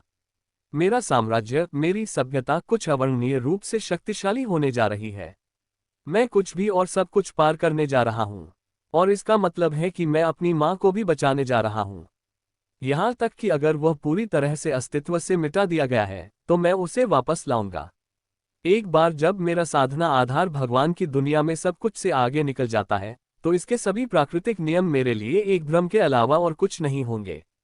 हालांकि यह महिला उसकी माँ से मिलती जुलती थी, लेकिन वह असली ग्रीनसुरा नहीं थी। वह भगवान की दुनिया के सार का एक उत्पाद था, जिसे उसे देवताओं के लिए प्राचीन सड़क को फिर से खोलने से रोकने के लिए भेजा गया था। उसे सार द्वारा चिन्हित किया गया था और यह उसे मारने के प्रयास में प्राउड हेवन का उपयोग कर रहा था। बेशक प्राउड हेवन एक बेहद महत्वाकांक्षी व्यक्ति थे। यदि वह छोटू को मारने में मदद करने के लिए देवता जगत के सार का उपयोग कर सकता है, तो वह निश्चित रूप से इसे चालू कर देगा। वह उस सार को खा जाएगा, भगवान की दुनिया को अपने ब्रह्मांडों में अवशोषित कर लेगा और फिर पार हो जाएगा। स्वर्ग और पृथ्वी बेजोड़, सूर्य और चंद्रमा गुमनामी में डूब जाते हैं। ब्रह्मांड का विनाश, अंतरिक्ष और समय का पतन। छोटू ने बिना किसी हिचकिचाहट के देवता जगत के सार पर एक घातक हमला किया। जवाब में भगवान की दुनिया ने ग्रीनसुरा के चेहरे को एक हाथ से लहराया, जिससे प्रकाश की एक ढाल ऊपर उठी और हमले को अवरुद्ध कर दिया। छोटू की निगाहें तेज हो गईं, जिससे तलवार की रोशनी अभिसरण हो गई, जो तब तलवार की ऊर्जा की लाखों धाराओं में फट गई, जो ढाल में टकरा गई, जिससे उसे नुकसान हुआ। नष्ट हो जाना। एक देवता और शैतान की संयुक्त छवि छोटू के पीछे दिखाई दी, जो सच्चे शैतान और संप्रभु भगवान का सम्मिलन था। अर्ध शैतान अर्ध देवता ने अपने हाथों को बाहर निकाला, जिससे एक हरा पंजा बन गया जो सूर्य को स्पष्ट कर सकता था और आकाश को स्पष्ट कर सकता था। शैतान की ऊर्जा देवता की दुनिया के सार की ओर बढ़ी, मानो इसे शैतानों के अंतहीन नरक में बदल दे। ये वास्तव में सच्चे शैतान की ओर से कुछ था। असीम सच्चे शैतान ने शाश्वत रेत के रूप में कई नरक बनाए थे, और वे भगवान की दुनिया के बाहर मौजूद थे। हालांकि शैतानों की भीड़ वास्तव में देवता की दुनिया में नहीं आ सकती थी, क्योंकि देवताओं के लिए प्राचीन सड़क का बचाव प्राचीन सड़क के निष्पादकों द्वारा किया गया था। निष्पादक किसी भी राक्षस या शैतान को मार देंगे जिसे उन्होंने देखते ही देखा था। वर्षों पहले नरक में देवताओं के समान संस्थाएं थीं जो उठे थे। दुर्भाग्य से उनके लिए नरक में छेड़े गए अनगिनत युद्धों ने ये सुनिश्चित किया कि ऐसी संस्थाएं शून्य में लुप्त हो गईं। ये केवल अशुद्ध भूमि में था कि ऐसे प्राणी अनिश्चित काल तक दुबक सकते थे। और अगर छोटू ने नरक की सेनाओं को भगवान की दुनिया में लाने के लिए महात्मा ज़ेड की मानसिक सर्वोत्कृष्टता का इस्तेमाल किया, तो शैतानों की भीड़ सब कुछ अराजकता में फेंक देगी। विशाल शैतान का पंजा सच्चे शैतान का अंतिम हमला था, और छोटू की ताकत को देखते हुए ये पूरी तरह से संभव था कि यह सच्चे शैतान के समान स्तर पर था। वास्तव में, क्योंकि यह भाग्य के साथ जुड़ा हुआ था, ये कुछ ऐसा था जो सच्चा शैतान कभी नहीं कर सकता था, यहाँ तक कि अपने प्रमुख में भी। शैतान का पंजा भगवान की दुनिया के सार की ओर बढ़ गया, लेकिन सार ने जो ग्रेस्पेस बनाया था, उसने उसका रास्ता अवरुद्ध कर दिया। हालांकि छोटू ने फिर एक ईश्वर के हाथ से इसका पालन किया। दोनों ऐसे हाथ थे जो अस्तित्व में सभी चीजों को ढक सकते थे। शैतानों का दांव विनाश और नरसंहार में से एक था, देवताओं का दांव विजय और व्यवस्था में से एक था। सच्चे शैतान का पंजा भगवान की दुनिया द्वारा बनाई गई ढाल को तोड़ रहा था, नरक को उजागर करने और सब कुछ नष्ट करने के लिए प्यासा था। इस बीच संप्रभु प्रभु का हाथ सब कुछ जीतने और इसे एक व्यक्तिगत खेल में बदलने के लिए बाहर था। जनसंख्या। देवता जगत का सार छेद दिया गया था और छोटू की शक्ति अशुद्ध भूमि तक पहुंच गई, जिससे देवताओं के लिए प्राचीन मार्ग नए सिरे से बनने लगा। अपने प्रभु की आंख से वह अब नीचे अमर दुनिया के विशाल समूह को देख सकता था। अब चीजें अलग दिख रही थीं। ग्रेट नेक्रोपोलिस द्वारा लगातार इतनी सारी अमर दुनिया उगल देने के लिए धन्यवाद। ये स्थान कई 3000वें स्थान की दुनिया से भर गया था। जनसंख्या चौंका देने वाली थी। छोटू पहले से ही अपने दोस्तों और परिवार को महसूस कर सकता था। जिन लोगों को उसने छोड़ दिया था वे अब असीम कुलपति थे, जो भगवान की दुनिया तक पहुंचने की उम्मीद में लगातार अपनी खेती पर काम कर रहे थे। चौंकाने वाली बात यह है कि उन्होंने एक विशाल साम्राज्य स्थापित किया था और भगवान की दुनिया की बाधा को तोड़ने की उम्मीद में भाग्य इकट्ठा कर रहे थे। देवताओं के लिए प्राचीन मार्ग के चले जाने के साथ उनके लिए मजबूत होने का एकमात्र तरीका भाग्य का उपयोग करना था, और यही उनकी देवलोक तक पहुंचने की एकमात्र आशा थी। अफसोस की बात है कि उनके सभी प्रयास व्यर्थ गए। इतनी बड़ी आबादी, छोटू ने सांस ली। अशुद्ध भूमि खचाखच भरी हुई थी। ग्रह प्रणालियों के सबसे निचले स्तर में लोग लगातार अपनी साधना को आगे बढ़ा रहे थे और अमर दुनिया में बढ़ रहे थे, लेकिन दुर्भाग्य से कोई भी कभी भी भगवान की दुनिया तक नहीं पहुंच सका। अगर चीजें इसी तरह चलती रहीं तो अमर दुनिया अंततः ढह जाएगी। यहाँ के संसाधन इतनी बड़ी आबादी का समर्थन करने के लिए पर्याप्त नहीं थे। आखिरकार वे बाहर भाग जाएंगे और सब कुछ खराब हो जाएगा। शुक्र है ग्रेट नेक्रोपोलिस ने अनगिनत उच्च स्तरीय अमर दुनिया को बाहर निकाल दिया था, ये सुनिश्चित करते हुए कि चीजें उस स्थिति तक पहुंचने से पहले एक लंबा समय बीत जाएगा। दुर्भाग्य से अमरों का दांव निश्चित रूप से भीड़भाड़ के बिंदु पर पहुंच रहा था। संसाधन दुर्लभ होने लगे थे और यहाँ तक कि 3000वें स्थान पर रहने वाली दुनिया भी बहुत छोटी थी।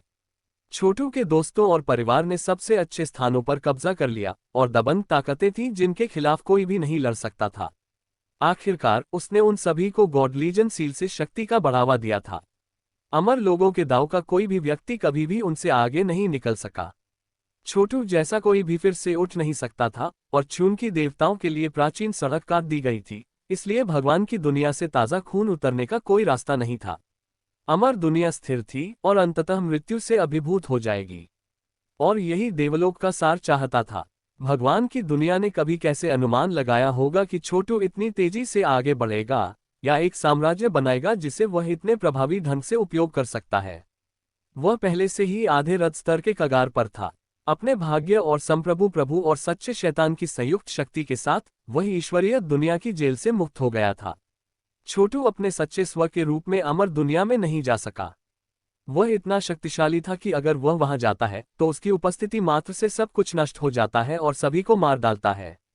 इसलिए उसने बहुत सावधानी से इच्छाशक्ति का एक टुकड़ा नीचे भेजा। वाह! एक विशाल भावर उभरा जो अनगिनत अमर दुनियाओं को चूस रहा था। वहीं छोटू के दोस्तों और परिजनों को उनकी ओर से एक मैसेज मिला। छोटू की दिव्य इच्छा अमर दुनिया में व्याप्त हो गई। राजा स्वर्ग भक्षक के तावीज़ों का उपयोग करके वहां रहने वाले सभी अनगिनत व्यक्तियों को चूसने के लिए और उन्हें अपने भगवान सेना स्वर्ग में लाने के लिए। इससे ये सुनिश्चित होगा कि लोगों को भगवान जगत के जादुई कानूनों से कोई प्रतिकूल दुष्प्रभाव न पड़े। आखिरकार केवल मध्य भयानक विशेषज्ञ वास्तव में तुरंत मरे बिना भगवान की दुनिया में प्रवेश कर सकते थे। जब वह पहली बार आया था तो छोटू को कुछ कठिनाइयों का सामना करना पड़ा था, लेकिन उसके दोस्तों और परिवार को उसकी सुरक्षा थी और उसे ऐसे कोई परिणाम नहीं भुगतना पड़ा। जैसे ही वे गॉड लीजन पैराडाइस में पहुंचे वे कांप उठे क्योंकि उन्हें तुरंत मध्य भयानक स्तर तक लाया गया। वास्तव में उनमें से कुछ तुरंत छोटे भगवान के स्तर पर पहुंच गए। छोटू के भाग्य के साथ वह एक छोटे से अर्ध भगवान को ले सकता था और उन्हें ईश्वर भगवान के रूप में नियुक्त कर सकता था। इसे ध्यान में रखते हुए अपने दोस्तों और परिवार को कम देवता बनाने में लगभग कोई प्रयास नहीं हुआ। वास्तव में ये सुनिश्चित करने के लिए न्यूनतम प्रयास करना होगा कि करोड़ों लोग या तो अर्ध भगवान या कम भगवान के स्तर तक पहुंचे। छोटू ने कई लोगों को अपने साम्राज्य का नागरिक बनाया। सभी नागरिकों को साम्राज्य की नियति से लाभ होगा और यह उनके खेती के आधारों को बहुत कम से कम ईश्वर के स्तर तक तेजी से बढ़ने की अनुमति देगा। ये संप्रभु प्रभु के विश्वास के महासागर को उसके साम्राज्य की नियति के साथ जोड़ने के लाभों में से एक था।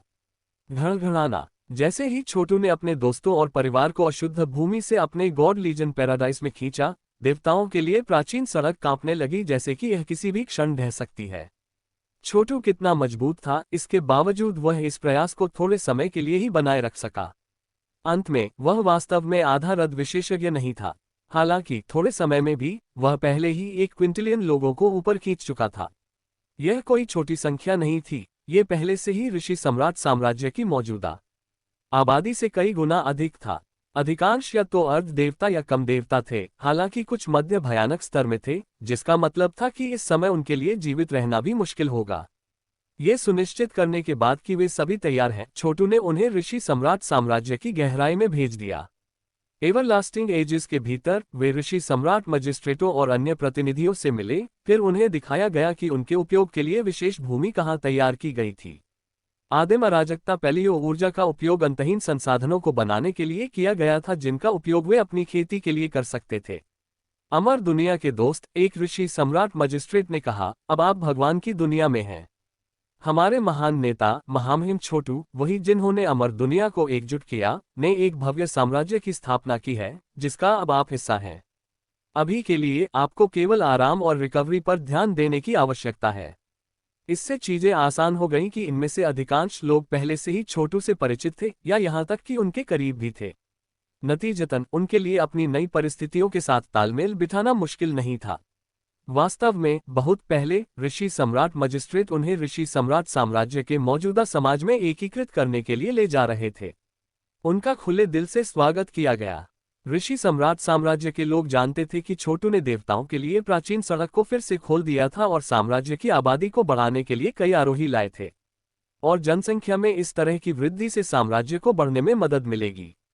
साम्राज्य की नियति और संसाधन पहले से ही एक आदर्श स्थिति में थे, लेकिन जैसे ही लग्न पहुंचे, उन्होंने प्रार्थना करना शुरू कर दिया और अपनी साधना पर काम करना शुरू कर दिया। इसलिए उन्होंने जो कुछ भी नियति बनाई वह तुरंत बना लिया गया, या यहाँ तक कि पार भी कर गया। लग्न अनिवार्य रूप से जीवित संसाधन थे। आखिरकार अतीत में देवता की दुनिया के विभिन्न राष्ट्रों के लिए लग्न पर कब्जा करना और राष्ट्रों के लाभ के लिए उनका उपयोग करना आम बात थी। घड़घड़ाना। कुछ घंटों बाद देवताओं के लिए प्राचीन सड़क बंद हो गई। छोटू ने लगभग सभी को निचली दुनिया से भगवान की दुनिया तक ले जाया था, इस हद तक कि लगभग कोई भी पीछे नहीं छोड़ा गया था। और अब उसके पास आरोही की एक बेशुमार राशि थी। बेशक आरोही की भारी आमद का मतलब था कि साम्राज्य के संसाधन भंडार सिकुड़ने लगेंगे। हालांकि स्वर्ग के हॉल से अभी भी बहुत कुछ लिया जाना बाकी था।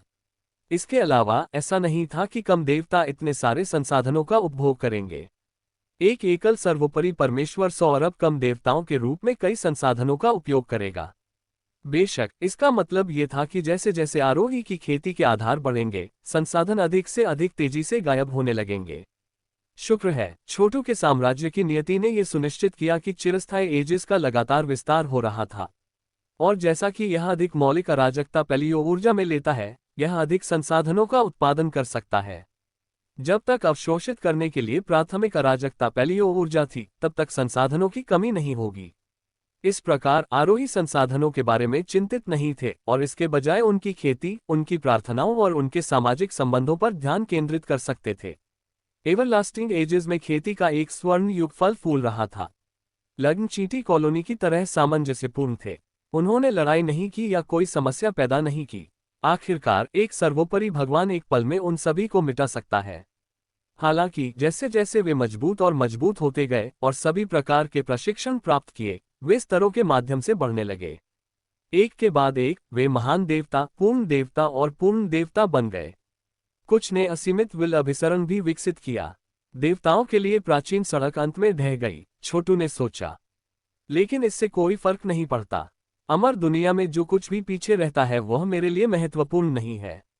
शक्तिशाली काश्तकारों के बिना लोगों के पास शायद बहुत बेहतर जीवन होगा। संतुष्टि में सिर हिलाते हुए उसने अपने दोस्तों और परिवार से मिलने और उन्हें मामलों को समझाने के लिए अनंत एजेस में इच्छा का एक अवतार भेजा। दिलचस्प बात यह है कि देवताओं के लिए प्राचीन सड़क गायब होने के बाद इसका कोई निशान पीछे नहीं रहा। अमर दाव युग अब मृत जल के अलावा और कुछ नहीं होना तय था। शायद आबादी फिर से बढ़ेगी, अंततः उन अनगिनत अमर दुनियाओं में रहने के लिए फैल जाएगी जिन्हें ग्रेट नेक्रोपोलिस द्वारा थूक दिया गया था। लेकिन अंत में संसाधन कम हो जाएंगे और वह समय अवधि मृत हो जाएगी। इतिहास की नदी में कुछ भी नहीं भूला हुआ है। छोटू के दोस्तों और परिवार को अंततः उस भाग्य का सामना करना पड़ा होगा।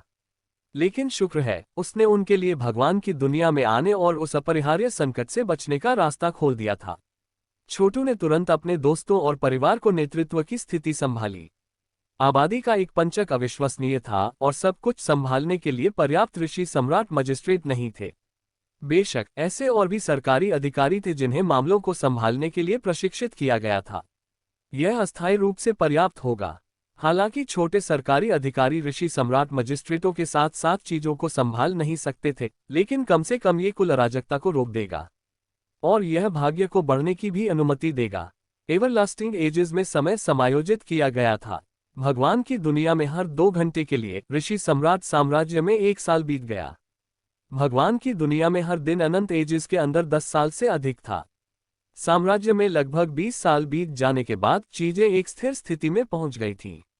आरोही को साम्राज्य के विभिन्न हिस्सों में भेजा गया था और यद्यपि उन्होंने संसाधन भंडार को आधा कर दिया था, वे मजबूत और मजबूत होते जा रहे थे। साम्राज्य की नियति अस्थायी रूप से 1/3 कम हो गई थी, लेकिन अब ये पूरी तरह से बहाल हो गई थी और वास्तव में कुल मिलाकर दोगुनी हो गई थी। हर पल जो बीतता गया, साम्राज्य की नियति बढ़ती गई। इस बिंदु पर ये 3 राजवंशों के स्तर से बहुत आगे था। इसके अलावा जनसंख्या स्तर अब कोई समस्या नहीं थी। वस्तुतः रातों रात ये पंचक हो गया था, जो पूरी तरह से चौंकाने वाला विकास था। अब हाथ में मुख्य कार्य आराम करना और तरोताजा होना था।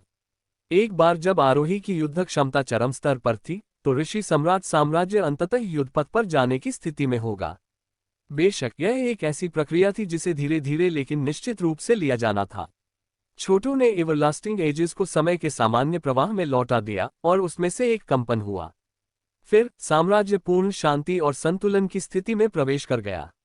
एवरलास्टिंग एजेस ने आदिम अराजकता पैलियो ऊर्जा को अवशोषित करना जारी रखा और इसे संसाधनों में परिवर्तित किया, जिससे खेती के कारण संसाधनों के नाटकीय नुकसान की भरपाई हुई। अब तक साम्राज्य जनसंख्या और संसाधनों दोनों के स्वर्ण युग में था। ये वास्तव में एक अच्छी बात नहीं थी कि संसाधन और धन केवल जमा हो रहा था, लेकिन नहीं ऐसी आबादी होना अच्छा था जो संसाधन पूल के लिए बहुत बड़ी थी। इससे भाग्य में गिरावट आएगी। अभी न तो संसाधनों का अधिशेष था और न ही घाटा, जो ये सुनिश्चित करता था कि एक सकारात्मक भाग्य चक्र था। जब नागरिकों के खेती के आधार में सुधार हुआ तो इसने साम्राज्य में शक्ति जोड़ी, और जैसे जैसे इसकी शक्ति बढ़ती गई, साम्राज्य आदिम अराजकता पैलियो ऊर्जा को अधिक तेजी से अवशोषित कर सकता था। छोटू बहुत प्रसन्न हुआ क्योंकि यह सब उसकी अपनी रचना थी, और जैसे जैसे उसके साम्राज्य का विस्तार हुआ, वह अपने स्वयं के साधना आधार और मानस को मजबूत होते हुए महसूस कर सकता था। उसे वास्तव में ऐसा लगा जैसे स्वर्ग के सभी हॉल उसके नियंत्रण में हैं। अभी वह चीजों को आसान बनाना चाहता था और स्वर्ग के हॉल को पूरी तरह से आत्मसात करना चाहता था। एक बार जब वह ऐसा कर लेता तो यह अर्धरथ स्तर में कदम रखने का समय होगा। उस समय वह यांग वॉर्ड प्राइम को मारने की स्थिति में होगा। दुर्भाग्य से यांग वॉर्ड प्राइम गठबंधन में था, जिसे महायाजक द्वारा संरक्षित किया गया था, और अपने भाग्य के साथ भी छोटू उसे नहीं ले सका। उन्हें पहले बिल्कुल अर्धरथ स्तर पर होना था। यही कारण था कि स्वर्ग के हॉल को आत्मसात करना और उन्हें अनंत एजेस का हिस्सा बनाना उनकी चीजों की सूची में सबसे ऊपर था। तभी वह वास्तव में देवलोक को चुनौती देने की स्थिति में होगा। उनके साम्राज्य में आरोही मजबूत हो रहे थे, न केवल उनकी खेती के कारण बल्कि प्रार्थना के कारण। वास्तव में प्रार्थना उनकी दिनचर्या का हिस्सा बन गई थी। वे पहले से ही यह पता लगाने के लिए आ चुके थे कि साम्राज्य के प्रति अपनी प्रार्थनाओं में वे जितने अधिक पवित्र थे, साम्राज्य की नियति उतनी ही शुद्ध होती गई, और इससे उन्हें अपने साधना आधार को और अधिक तेजी से आगे बढ़ाने में मदद मिलेगी। उस खोज ने उन्हें और भी अधिक विश्वासयोग्य बना दिया और भी अधिक बार प्रार्थना की। अशुद्ध देशों में लोग अक्सर एक ही व्यक्ति पर विश्वास करते थे, जो परिणामस्वरूप उन्हें आशीर्वाद देता था। यहाँ भी ऐसा ही था, एक व्यक्ति के बजाय वे एक साम्राज्य को विश्वास दे रहे थे। क्योंकि एक साम्राज्य अपने लोगों का एक संग्रह था, इसने उन बेड़ियों को तोड़ दिया जो आमतौर पर कर्म द्वारा लगाई जाती थीं। बदले में ये हृदय शैतान और अन्य अशुद्धियों से बचा गया जो आमतौर पर खेती के साथ आते थे। छोटू ने वास्तव में अनुसरण करने के लिए सही रास्ता खोज लिया था। पूरे इतिहास में ऐसे कई साम्राज्य थे जिन्होंने वह करने की कोशिश की जो वह कर रहा था, लेकिन सफल नहीं हुआ। ऐसा इसलिए था क्योंकि सरकारी अधिकारी हमेशा साम्राज्य की नियति में बहुत गहराई से टैप करते थे। आम लोगों की प्रार्थनाओं पर अनिवार्य रूप से नेताओं की कमान थी। इस वजह से आम लोग कभी भी पूरी धर्मपरायणता से प्रार्थना नहीं करेंगे।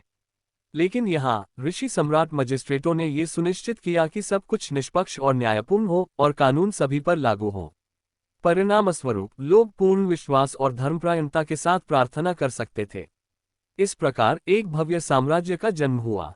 साम्राज्य दैनिक आधार पर नाटकीय रूप से बदल गया। लोगों को खोजने के लिए सभी कोनों में नए और अद्भुत खजाने सामने आ रहे थे।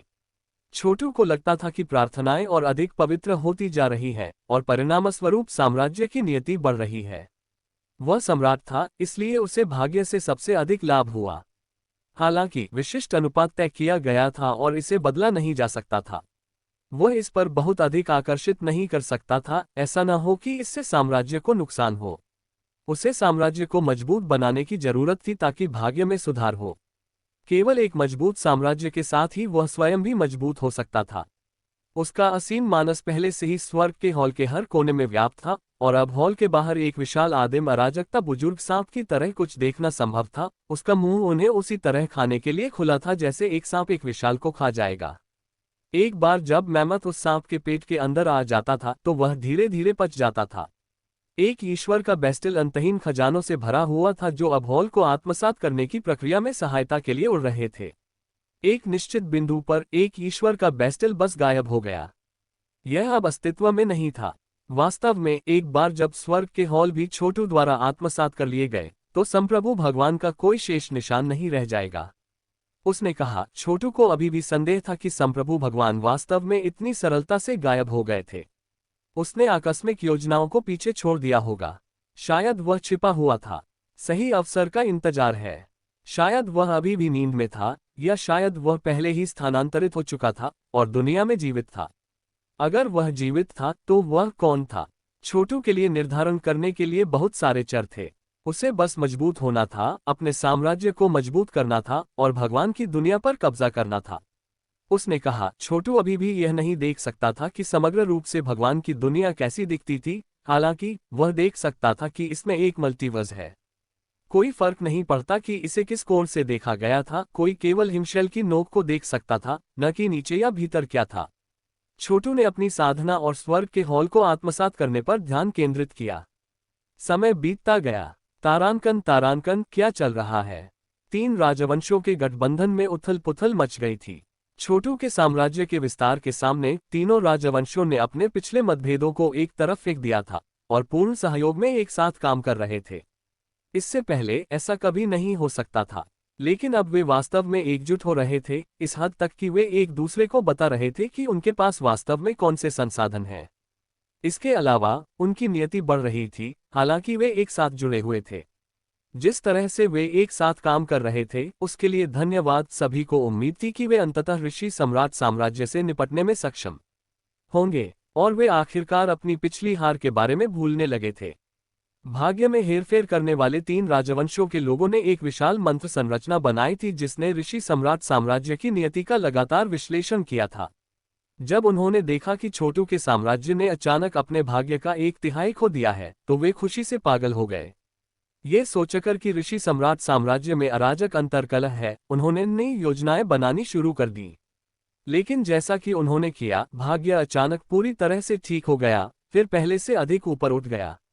वास्तव में हर पल जो बीतता गया, भाग्य में सुधार हुआ, उस बिंदु तक जहां ये भगवान की दुनिया के उच्चतम और निम्नतम पहलुओं तक पहुंच सकता था। ऐसा लग रहा था कि यह उस बिंदु पर पहुंच रहा था जहां ये भगवान की दुनिया पर नियंत्रण कर सकता था, जिसने गठबंधन में सभी को अजीब निगाहों का आदान प्रदान करने के लिए छोड़ दिया। अलार्म क्लैक्सन अचानक जीवंत हो गए, 3 राजवंशों को भर दिया, नेताओं को अंदर तक हिला दिया और महायाजक और अनगिनत पुराने समय के लोगों दोनों को सचेत कर दिया जिनसे उसने उसकी मदद करने के लिए संपर्क किया था। एक बड़ी बैठक बुलाई जा रही थी। इस बैठक में कई नए चेहरे थे, वे सभी ईश्वर प्रभु थे और वे सभी महायाजक के चारों ओर जमा हो गए थे। गर्वित स्वर्ग और केंद्रीय राजवंश की ताकतें दूसरे हिस्से में थीं, जबकि यांग, चिलियोकोस्म और डुगु कुलपतियों के अपने गुट थे। हर किसी की नियति प्रभावशाली थी, जिससे ये स्पष्ट हो गया कि हर कोई मजबूत होने के लिए कड़ी मेहनत कर रहा था। विभिन्न साम्राज्यों ने अपार गौरव के दौर में प्रवेश किया था। पहले उन्होंने शोष करना शुरू कर दिया था। शीर्ष नेताओं ने दिन प्रतिदिन के मामलों की अनदेखी की, जबकि वे एकांत में समय बिताते थे, ध्यान करते थे। लेकिन अब उन्होंने अपने संगठनों पर नियंत्रण कर लिया था। फिलहाल सब कुछ हाई गियर में था। हालांकि 3 राजवंशों ने नियति में वृद्धि का अनुभव किया था, लेकिन ये ऋषि सम्राट साम्राज्य से मेल खाने के करीब कुछ भी नहीं था। क्योंकि ऋषि सम्राट साम्राज्य के पास अब नियति थी जो गठबंधन से आगे निकल गई थी, और इस प्रकार मजबूत थी। इसका मतलब था कि यदि 3 राजवंशों ने एक और हमला शुरू किया तो उन्हें निश्चित रूप से पहले जैसा लाभ नहीं होगा। सभी के इकट्ठा होने के बाद महायाजक ने प्रसन्न मुस्कान के साथ चारों ओर देखा और कहा, देवियों और सज्जनों, जैसा कि आप सभी देख सकते हैं, ऋषि सम्राट साम्राज्य की नियति उबल रही है। ये भगवान की दुनिया के मल्टीवर्स में रिश्ता है, और हालांकि यह सर्वव्यापी नहीं हुआ है, अगर चीजें इसी तरह चलती रहीं तो यह अंततः हम सभी को निगल जाएगा। हम इसे बर्दाश्त नहीं कर सकते। हमारे 3 राजवंशों ने पहले ही व्यापार मार्ग, गुप्त खेती, आदान प्रदान और अन्य प्रशिक्षण कार्यक्रम स्थापित किए हैं। हम अब एक दूसरे के दुश्मन नहीं हैं, और अभी के लिए आप सभी देख सकते हैं कि एक साथ काम करना ही सफल होने का एकमात्र तरीका है। पुराने राजवंशों को स्वतंत्र रूप से जारी रखने की कोशिश करना केवल मृत्यु की ओर ले जाने वाला है। हम पहले से ही जानते हैं, महायाजक यांग चिलियोकोस ने कहा। उसकी आंखें चमक रही थीं। हम नहीं जानते कि ऋषि सम्राट साम्राज्य ये कैसे कर रहा है। क्या उन्होंने कोई नया खजाना हासिल किया? इतने कम समय में उन्होंने इतना नाटकीय रूप से कैसे सुधार किया है? हम वास्तव में इसे समझ नहीं पाते हैं। आप एक अर्धरथ विशेषज्ञ हैं, इसलिए आप हमसे कई अधिक रहस्यों से अवगत हैं। क्या आप थोड़ा समझा नहीं सकते? यदि आप खुद को जानते हैं और अपने दुश्मन को जानते हैं, तो आप हमेशा विजयी रहेंगे। यह एक विशाल रहस्य से संबंधित है, महायाजक ने उत्तर दिया। हालांकि मुझे लगता है कि यह समझाने में कोई हर्ज नहीं होगा। हालांकि वह धीरे धीरे बोली, उसका स्वर बेहद गंभीर था, जिससे सभी को ऐसा महसूस हुआ जैसे वह किसी बेहद खतरनाक चीज के बारे में बात करने वाली थी। ऐसा इसलिए था क्योंकि महायाजक दिलों में हेरफेर करने में माहिर थी। इस संबंध में वह प्रेरक लोगों से भी काफी बेहतर थी। जैसा कि सभी ने सांस रोककर सुना, उसने जारी रखा, छोटू ने देवताओं के लिए प्राचीन सड़क को फिर से खोल दिया और अशुद्ध भूमि से लगभग सभी को अपने साम्राज्य में शामिल होने के लिए लाया। इस वजह से उनकी आबादी में 4 या 5 गुना की वृद्धि हुई। हालांकि यह अभी भी हमारे गठबंधन की आबादी के बराबर नहीं है, लेकिन उन्होंने जो भी व्यक्ति जोड़ा वह एक लग्न है। वे सभी नए नागरिक दैनिक आधार पर प्रार्थना कर रहे हैं, जिससे उनके साम्राज्य की नियति बढ़ रही है। मुझे यकीन है कि आप सभी इस बात से पूरी तरह वाकिफ होंगे कि आरोही कितने प्रभावशाली होते हैं। ऋषि सम्राट साम्राज्य में उनके पास मौजूद संसाधनों के साथ वे निश्चित रूप से अपनी खेती में तेजी से सुधार करने जा रहे हैं। इसलिए हमें अपने सभी संसाधनों को समेकित करने और ऋषि सम्राट साम्राज्य को नष्ट करने के लिए बिजली की तरह प्रहार करने की आवश्यकता है। अन्यथा लग्न बस मजबूत और मजबूत होने जा रहे हैं, और भले ही उनमें से केवल एक छोटा सा अंश ईश्वर स्वामी बन जाए, ये हमारे लिए एक बड़ी समस्या होने जा रही है। क्या ऋषि सम्राट साम्राज्य के पास वास्तव में इतने सारे आरोही को बनाए रखने के लिए पर्याप्त संसाधन है? किसी ने पूछा। हमारे पास वह समस्या है, महायाजक ने उत्तर दिया। एक बड़ी आबादी को बड़ी मात्रा में संसाधनों की आवश्यकता होती है। लेकिन ये ऋषि सम्राट साम्राज्य के लिए कोई समस्या नहीं है। उनके पास कभी भी संसाधनों की कमी नहीं रही, केवल आबादी की कमी हुई। और उनकी जनसंख्या की समस्या हल होने के साथ हम एक बड़े संकट का सामना कर रहे हैं। जैसे जैसे उसकी आवाज तेज और तेज होती गई, वह एक विशाल पहाड़ की तरह लग रही थी जो सभी पर भारी पड़ रही थी। जैसा कि आप सभी जानते हैं, ऋषि सम्राट साम्राज्य की मुख्य नींव उनका चिरस्थायी एजिस है, जो असंख्य ड्रैगन मांद और स्वर्ग के हॉल से अनगिनत खजानों का एक संयोजन है। जैसे जैसे यह बढ़ता है, ये वही करता है जो भगवान की दुनिया करती है। ये प्राइमल कैस्पेलियो ऊर्जा लेता है और इसके साथ प्रीहेवन खजाने का उत्पादन करता है, और उन खजानों का उपयोग साम्राज्य के लोग अपनी खेती को बेहतर बनाने के लिए कर सकते हैं। उनके पास एक आदर्श चक्र है। जब तक उनके पास एवरलास्टिंग एजेस है, हम कभी भी उनके संसाधनों की आपूर्ति को नहीं तोड़ पाएंगे, और वे केवल बढ़ते रहेंगे। आखिरकार अनंत एजेस भगवान की दुनिया से अलग होने और अपने आप बाहर जाने में सक्षम होगा। यह एक और भगवान की दुनिया की तरह होगा। जैसा कि आप सभी जानते हैं, भगवान की दुनिया संसाधनों का विस्तार करने और बनाने के लिए मौलिक अराजकता की ऊर्जा ले सकती है। ऋषि सम्राट साम्राज्य लगातार मजबूत हो रहा है और छोटू स्वर्ग के हॉल को पूरी तरह से आत्मसात करने की कोशिश कर रहा है। यदि वह सफल हो जाता है तो उसकी साधना का आधार निश्चित रूप से अर्धरथ स्तर तक पहुंच जाएगा। अधिकांश लोगों को उस सफलता के साथ कठिन समय होता है, लेकिन वह नहीं करेगा क्योंकि उसके पास अपना साम्राज्य और वह अविश्वसनीय नियति है। ये केवल समय की बात है जब उसकी साधना का आधार संप्रभु भगवान के समान स्तर तक पहुंच जाए। इसका क्या मतलब है? क्या छोटू वाकई अजेय है? कई लोगों ने डर की अजीब निगाहों का आदान प्रदान किया। अगर वह अर्धरथ स्तर तक पहुंच जाता है तो हाँ, वह अजेय होगा, उच्च पुजारिन ने उत्तर दिया, और हम उसके गुलाम होंगे।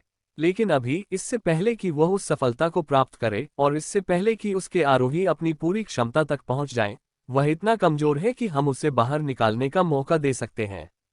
देवियों और सज्जनों, हेलेन ने कहा, आप सभी देख सकते हैं कि यहाँ क्या हो रहा है। तीनों राजवंशों को एक करना ही होगा। हम अब और देरी नहीं कर सकते। मैं जानता हूं कि आप सभी के अपने हित और लक्ष्य हैं। यहाँ तक कि आपके अपने सम्राट भी हैं, जो आमतौर पर सरकारी अधिकारी बनने के बारे में सोचते नहीं हैं। हालांकि सरकारी अधिकारियों के रूप में भी वे अभी भी अविश्वसनीय रूप से महत्वपूर्ण होंगे। और क्या ये गुलाम या आत्मसात होने से बेहतर नहीं होगा? जवाब में यांग चिलियोकोस्म और डुगु कुलपतियों ने चुप्पी बनाए रखी।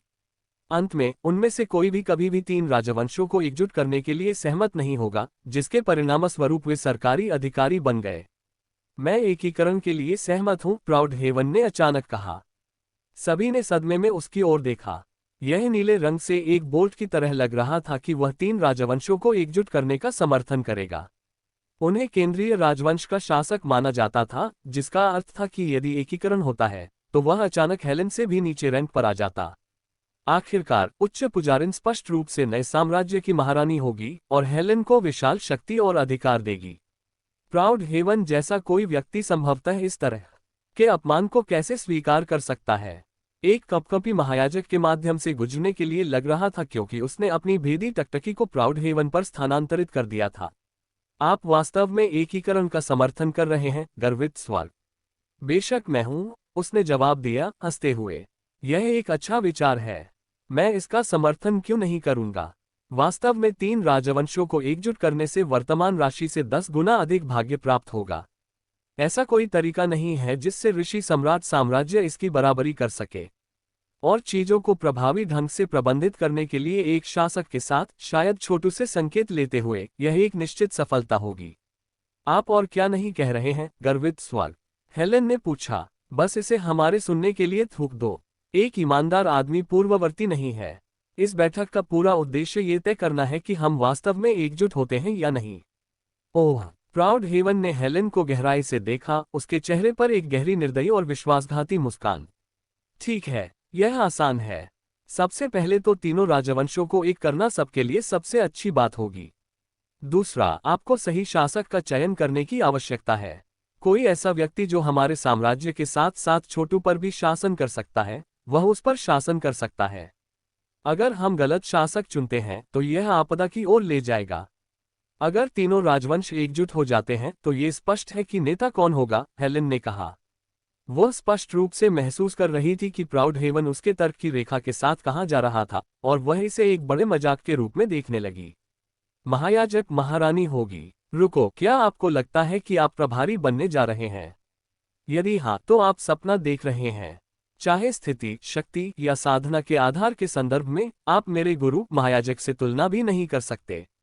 उसने विनम्र होने का प्रयास भी नहीं किया। जाहिर है, उसने महसूस किया कि प्राउड हेवन पूरी तरह से अनुचित था और वास्तव में महायाजक का अपमान कर रहा था।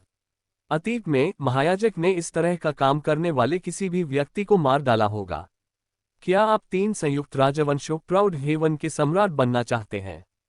उच्च पुजारिन ने पूछा। जाहिर तौर पर वह झाड़ी के चारों ओर घूमना नहीं चाहती थी। अचानक सभी को ऐसा लगा जैसे वे भारी दबाव में हैं। डुगु बुजुर्गों और यांग चिलियोकोस ने कुछ नहीं कहा, क्योंकि उन्होंने प्राउड हेवन और हाई प्रीस्टेस को आमने सामने देखा। शत्रुता बढ़ रही थी और तनाव बढ़ रहा था। बेशक वे जानते थे कि अगर दोनों आपस में भिड़ जाते हैं और एक दूसरे को चोट पहुंचाते हैं तो उन्हें लाभ हो सकता है। आखिरकार, जबकि महायाजक ने बहुत शांत और यहां तक कि स्वर में बात की, हर कोई महसूस कर सकता था कि वह गुस्से में थी और किसी भी समय हमला कर सकती थी। प्राउड हेवन स्पष्ट रूप से उसे उकसा रहा था। ये सही है महायाजक, मैं सम्राट बनना चाहता हूँ। प्राउड हेवन गुस्से में नहीं लग रहा था और वास्तव में उसके चेहरे पर पहले की तरह ही भयावह मुस्कान थी। यदि आप सम्राट हैं तो मैं क्या हूँ? एक सरकारी अधिकारी। आप किस गुण या क्षमता से सिंहासन के लायक हैं? क्या आप अब अचानक आधे रथ विशेषज्ञ हैं? क्या आप देखना चाहते हैं कि मैं किस साधना स्तर पर पहुंच गया हूं? प्राउड हेवन ने पूछा। यदि आप चाहें तो आप मेरी परीक्षा ले सकते हैं। महायाजक, हमारा यहाँ एक साझा शत्रु है और वह छोटू है। इसलिए इतना शत्रुतापूर्ण मत बनो। आप मजबूत हो सकते हैं लेकिन आपके पास साम्राज्य पर शासन करने की कोई क्षमता नहीं है। इसके विपरीत मैंने इस विषय का अध्ययन करने में बहुत काम किया है। इस संबंध में मैं आपको किसी भी परिदृश्य में हरा सकता हूँ। महायाजक जोर से हंसने लगी, जैसे कि उसने अभी अभी दुनिया का सबसे मजेदार चुटकुला सुना हो। आप वास्तव में मेरे साथ सिंहासन के लिए प्रतिस्पर्धा करने की कोशिश कर रहे हैं, प्राउड हेवन। तुम कब से इतने साहसी हो गए? गर्वित स्वर्ग उसके पैरों पर खड़ा हो गया। यदि आप सिंहासन चाहते हैं, महायाजक, तो ये पाक में टहलने वाला नहीं है। आप एक आधे रथ विशेषज्ञ हो सकते हैं, लेकिन मैं ईमानदारी से इसकी परवाह नहीं करता। मैं चाहता हूं कि मेरे शासन में तीनों राजवंश एकजुट हों, और मुझे ऐसा लगता है कि ऐसा करने का एकमात्र तरीका लड़ना है। तो मैं आपको चुनौती देता हूं, महायाजक।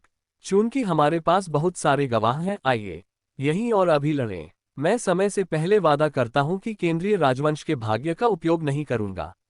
इस तरह यह एक उचित लड़ाई है। अगर मैं जीत गया तो आप शाही गुरु होंगे और केवल एक श्रेष्ठ और कई अधीनस्थों के साथ महायाजक भी हो सकते हैं। अगर मैं हार गया तो आप जो चाहे व्यवस्था कर सकते हैं और मैं केंद्रीय राजवंश का नियंत्रण आपको सौंप दूंगा। आप क्या कहते हैं?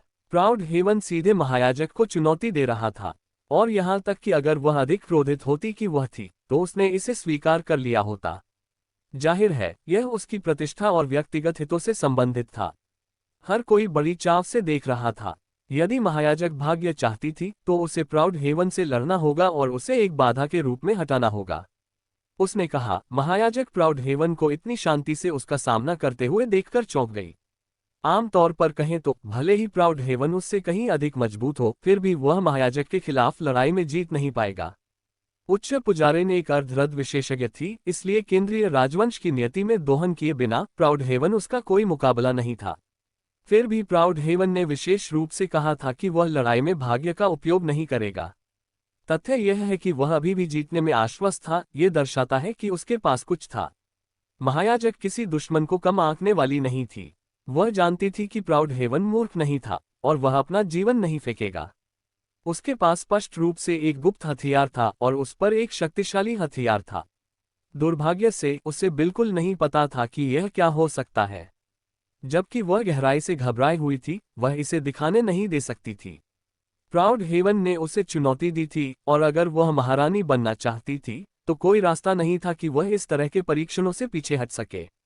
दिल खोलकर हंसते हुए उन्होंने कहा, युवा पीढ़ी हमेशा प्रभावशाली होने के तरीके ढूंढती है।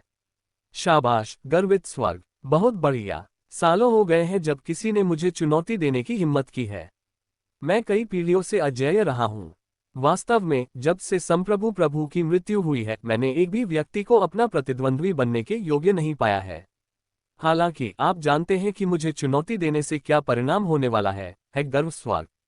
आपकी मौत। वैसे क्राउड सेंट्रल इस बारे में क्या सोचता है? वह यहाँ क्यों नहीं है? मेरे पिता छिपे हुए हैं, जबकि वह एक शक्तिशाली जादुई खजाना तैयार करते हैं। उन्होंने मुझे पूरा अधिकार दिया, इसलिए सभी इरादों और उद्देश्यों के लिए मैं केंद्रीय राजवंश का सम्राट हूँ। वह शातिर मुस्कुराया। इस लड़ाई का विजेता साम्राज्य जीतेगा, महायाजक। लेकिन ये कौन होगा? क्या आप वास्तव में सुनिश्चित हैं कि आप मुझे मार सकते हैं? महायाजक अपने पैरों पर खड़ी हो गई। क्या किसी को कोई आपत्ति है? उसने चारों ओर देखते हुए पूछा। यहाँ कोई नहीं, डुगु कुलपतियों और यांग चिलियोकोस ने कहा। वे जानते थे कि मामला पहले ही उनके नियंत्रण से बाहर हो चुका है। उनमें से कोई भी भविष्यवाणी कैसे कर सकता था कि प्राउड हेवन इस तरह से कदम उठाएगा? बेशक उन्होंने पूरी ईमानदारी से मंजूरी दे दी। वे प्राउड हेवन और हाई प्रीस्टेस दोनों को कमजोर और घायल करना पसंद करेंगे। यहाँ तक कि यांग वॉर्ड प्राइम, जो शुरू से ही महायाजक के समर्थक थे, पहाड़ की चोटी पर बैठकर बाघों को लड़ते हुए देखना पसंद करते थे, फिर थकने पर लूट काटते थे। हेलेन के लिए उसके चेहरे पर एक अजीब अभिव्यक्ति थी, क्योंकि उसे एहसास हुआ कि वह स्थिति के बारे में कुछ नहीं कर सकती। यहाँ तक कि उसने ये भी नहीं सोचा था कि प्राउड हेवन ऐसा करेगा। वह जानती थी कि उसका गुरु कितना भयानक था, फिर भी प्राउड हेवन ने अप्रत्याशित रूप से उसे युद्ध करने के लिए चुनौती दी थी। ये स्पष्ट था कि प्राउड हेवन के पास एक तुरुप का पत्ता था, और इसने हेलेन को इस बात से घबरा दिया कि यह क्या था। मैं पूरी तरह से सहमत हूँ, महायाजक के पास बैठे एक बूढ़े व्यक्ति ने कहा। मैं ब्रह्मांड का कुलपति हूँ और मैं महारानी बनने के लिए महायाजक की बोली का समर्थन करता हूँ। इस प्रकार मैं मानता हूँ कि उसे चुनौती स्वीकार करने की आवश्यकता है। पुराने समय के मानसिक पैमाने ने उसे आधे रथ स्तर तक पहुंचने के कगार पर रखा। जाहिर है, उनके शब्दों का बहुत वजन था, और उनकी अचानक उपस्थिति और समर्थन से बहुत से लोग डर से कांप रहे थे। वर्षों पहले जब संप्रभु प्रभु ने देव जगत को एकीकृत किया था, तो कुछ पुराने समय के लोग थे जिन्होंने उनके अधिकार को स्वीकार करने से इनकार कर दिया था और छिप गए थे। वे सभी ऐसे लोग थे जो भगवान की दुनिया से पहले अस्तित्व में आए थे और अर्धरथ स्तर के करीब थे। बेशक इसने उन्हें संप्रभु प्रभु के लिए बड़ा खतरा बना दिया।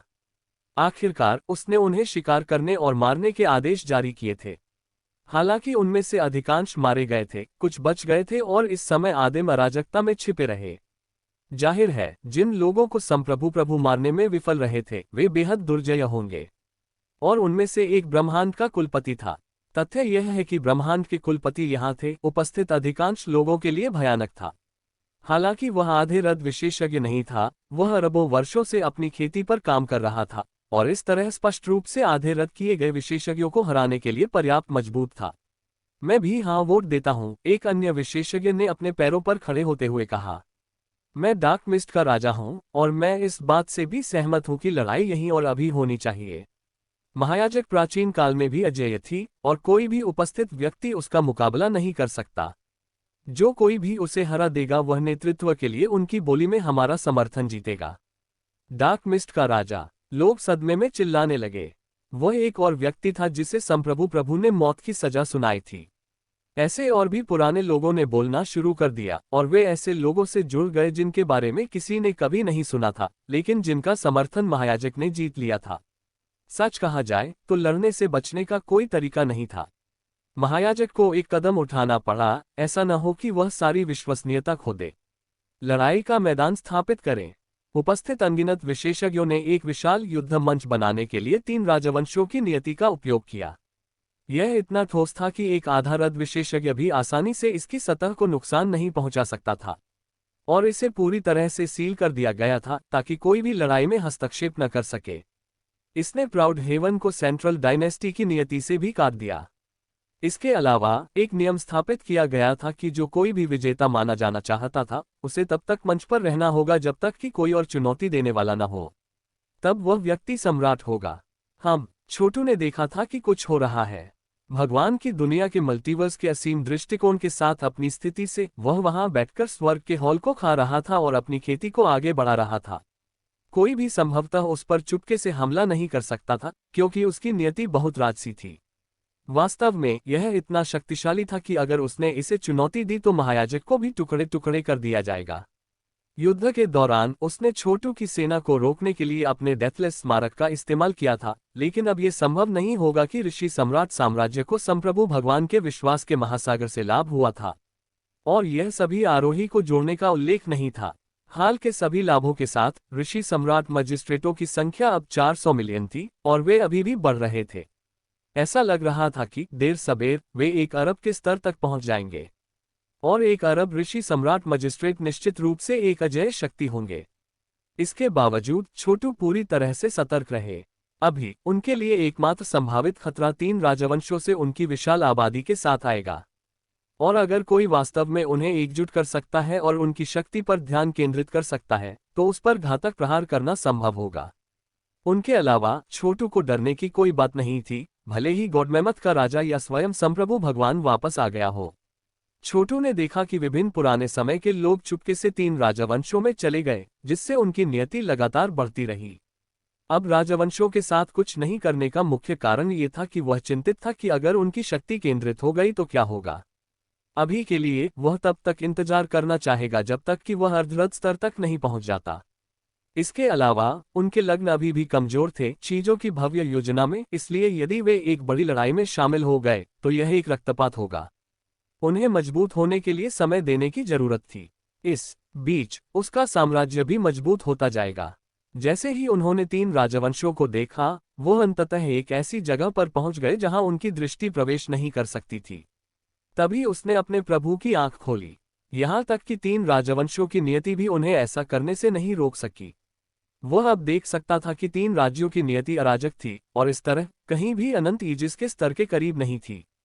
गर्वित स्वर्ग महायाजक से लड़ने जा रहा है। छोटू को हस्तक्षेप करने की कोशिश करने के लिए ललचाया गया था, लेकिन अंत में उसने इसके खिलाफ फैसला किया। अगर उसे खोजा गया तो इसके विनाशकारी परिणाम हो सकते हैं। भूखंड और योजनाएं अभी कोई अच्छा काम नहीं करेगी। उसे खुले तौर पर कार्य करने की आवश्यकता थी और सभी को देखने के लिए। एक बार जब वह अपने विरोधियों को अच्छे के लिए कुचल देता है तो उसके साम्राज्य की ताकत हमेशा के लिए स्थापित हो जाएगी। मैं ये देखने के लिए उत्सुक हूं कि यह लड़ाई कैसे खेलती है। प्राउड हेवन को भगवान की दुनिया के सार का उपयोग करने की योजना बना रहा होगा। मुझे आश्चर्य है कि क्या उसने वास्तव में महान कब्रिस्तान को खा लिया और राजा अमर कातिलों को आत्मसात कर लिया। मुझे शक है, अगर उसने राजा अमर कातिलों को मार डाला और आत्मसात कर लिया तो वह पहले से ही अर्धरथ स्तर तक पहुंच गया होता। जैसा कि उसने देखा, उसने भगवान की दुनिया के सार के उतार चढ़ाव पर पूरा ध्यान दिया। वह सार एक भयानक चीज थी, लेकिन ये सीधे लोगों से लड़ने में सक्षम नहीं था। ऐसा करने के लिए प्रतिनिधियों को तैयार करना पड़ा, और छोटू उम्मीद कर रहा था कि प्राउड हेवन अपने कुछ रहस्यों को उजागर करेगा। प्राउड हेवन मंच के ऊपर खड़ा था और महायाजक को अपनी ओर तैरते हुए देखा। ऐसा लग रहा था कि उसका बिलोवी वस्त्र शून्य से ही जुड़ा हुआ है और उसके हिलते समय सारा स्वर्ग और पृथ्वी उसके चारों ओर कांपने लगा। हर कोई बता सकता था कि महायाजक गुस्से में थी और उसने खुद से कसम खाई थी कि वह प्राउड हेवन को मौके पर ही मारने जा रही है। उसके लिए उसके खिलाफ सिंहासन के लिए प्रतिस्पर्धा करना अपमानजनक, यहां तक कि विद्रोही व्यवहार भी था। आखिरकार वह एक शक्तिशाली व्यक्ति थी जिसे संप्रभु प्रभु के युग के लोगों ने भी चुनौती देने की हिम्मत नहीं की थी। सबसे बुरी बात यह है कि प्राउड हेवन उसके लिए लड़ाई लाने वाला था। संक्षेप में, उसे मरना पड़ा।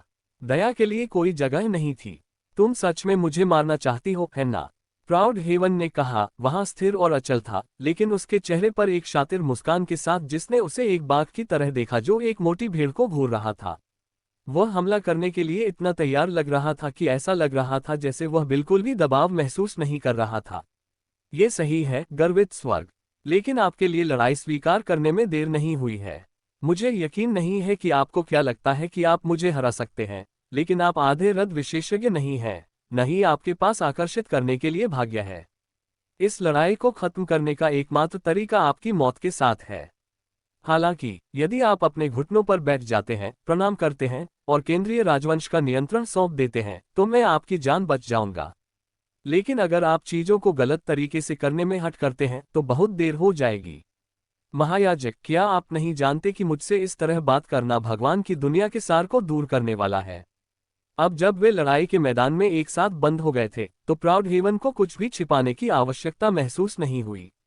क्या आपने वास्तव में सोचा था कि मैं खुद को एक लड़ाई में फेंक दूंगा जिसे मैं जानता था कि मैं जीत नहीं सकता? आपने अभी क्या कहा? महायाजक ने कहा, उसका चेहरा गिर गया। भगवान जगत का सार, आपका क्या मतलब है? मैं भगवान की दुनिया के सार का प्रतिनिधि हूँ। छोटू भगवान की दुनिया के लिए एक बड़ा खतरा बन गया है, जिसे मुझे यकीन है कि आप पूरी तरह से समझते हैं। भगवान की दुनिया को बढ़ने के लिए आदिम अराजकता पैलियो ऊर्जा की आवश्यकता होती है, और एक बार जब ये पूरा हो जाता है तो यह एक सफलता प्राप्त करेगा। लेकिन फिर छोटू ने दिखाया और अपना एवरलास्टिंग एजेस बनाया। अब उसने भगवान की दुनिया के साथ सीधी प्रतिस्पर्धा में प्राइमल कैस्पेलियो एनर्जी लेना शुरू कर दिया है।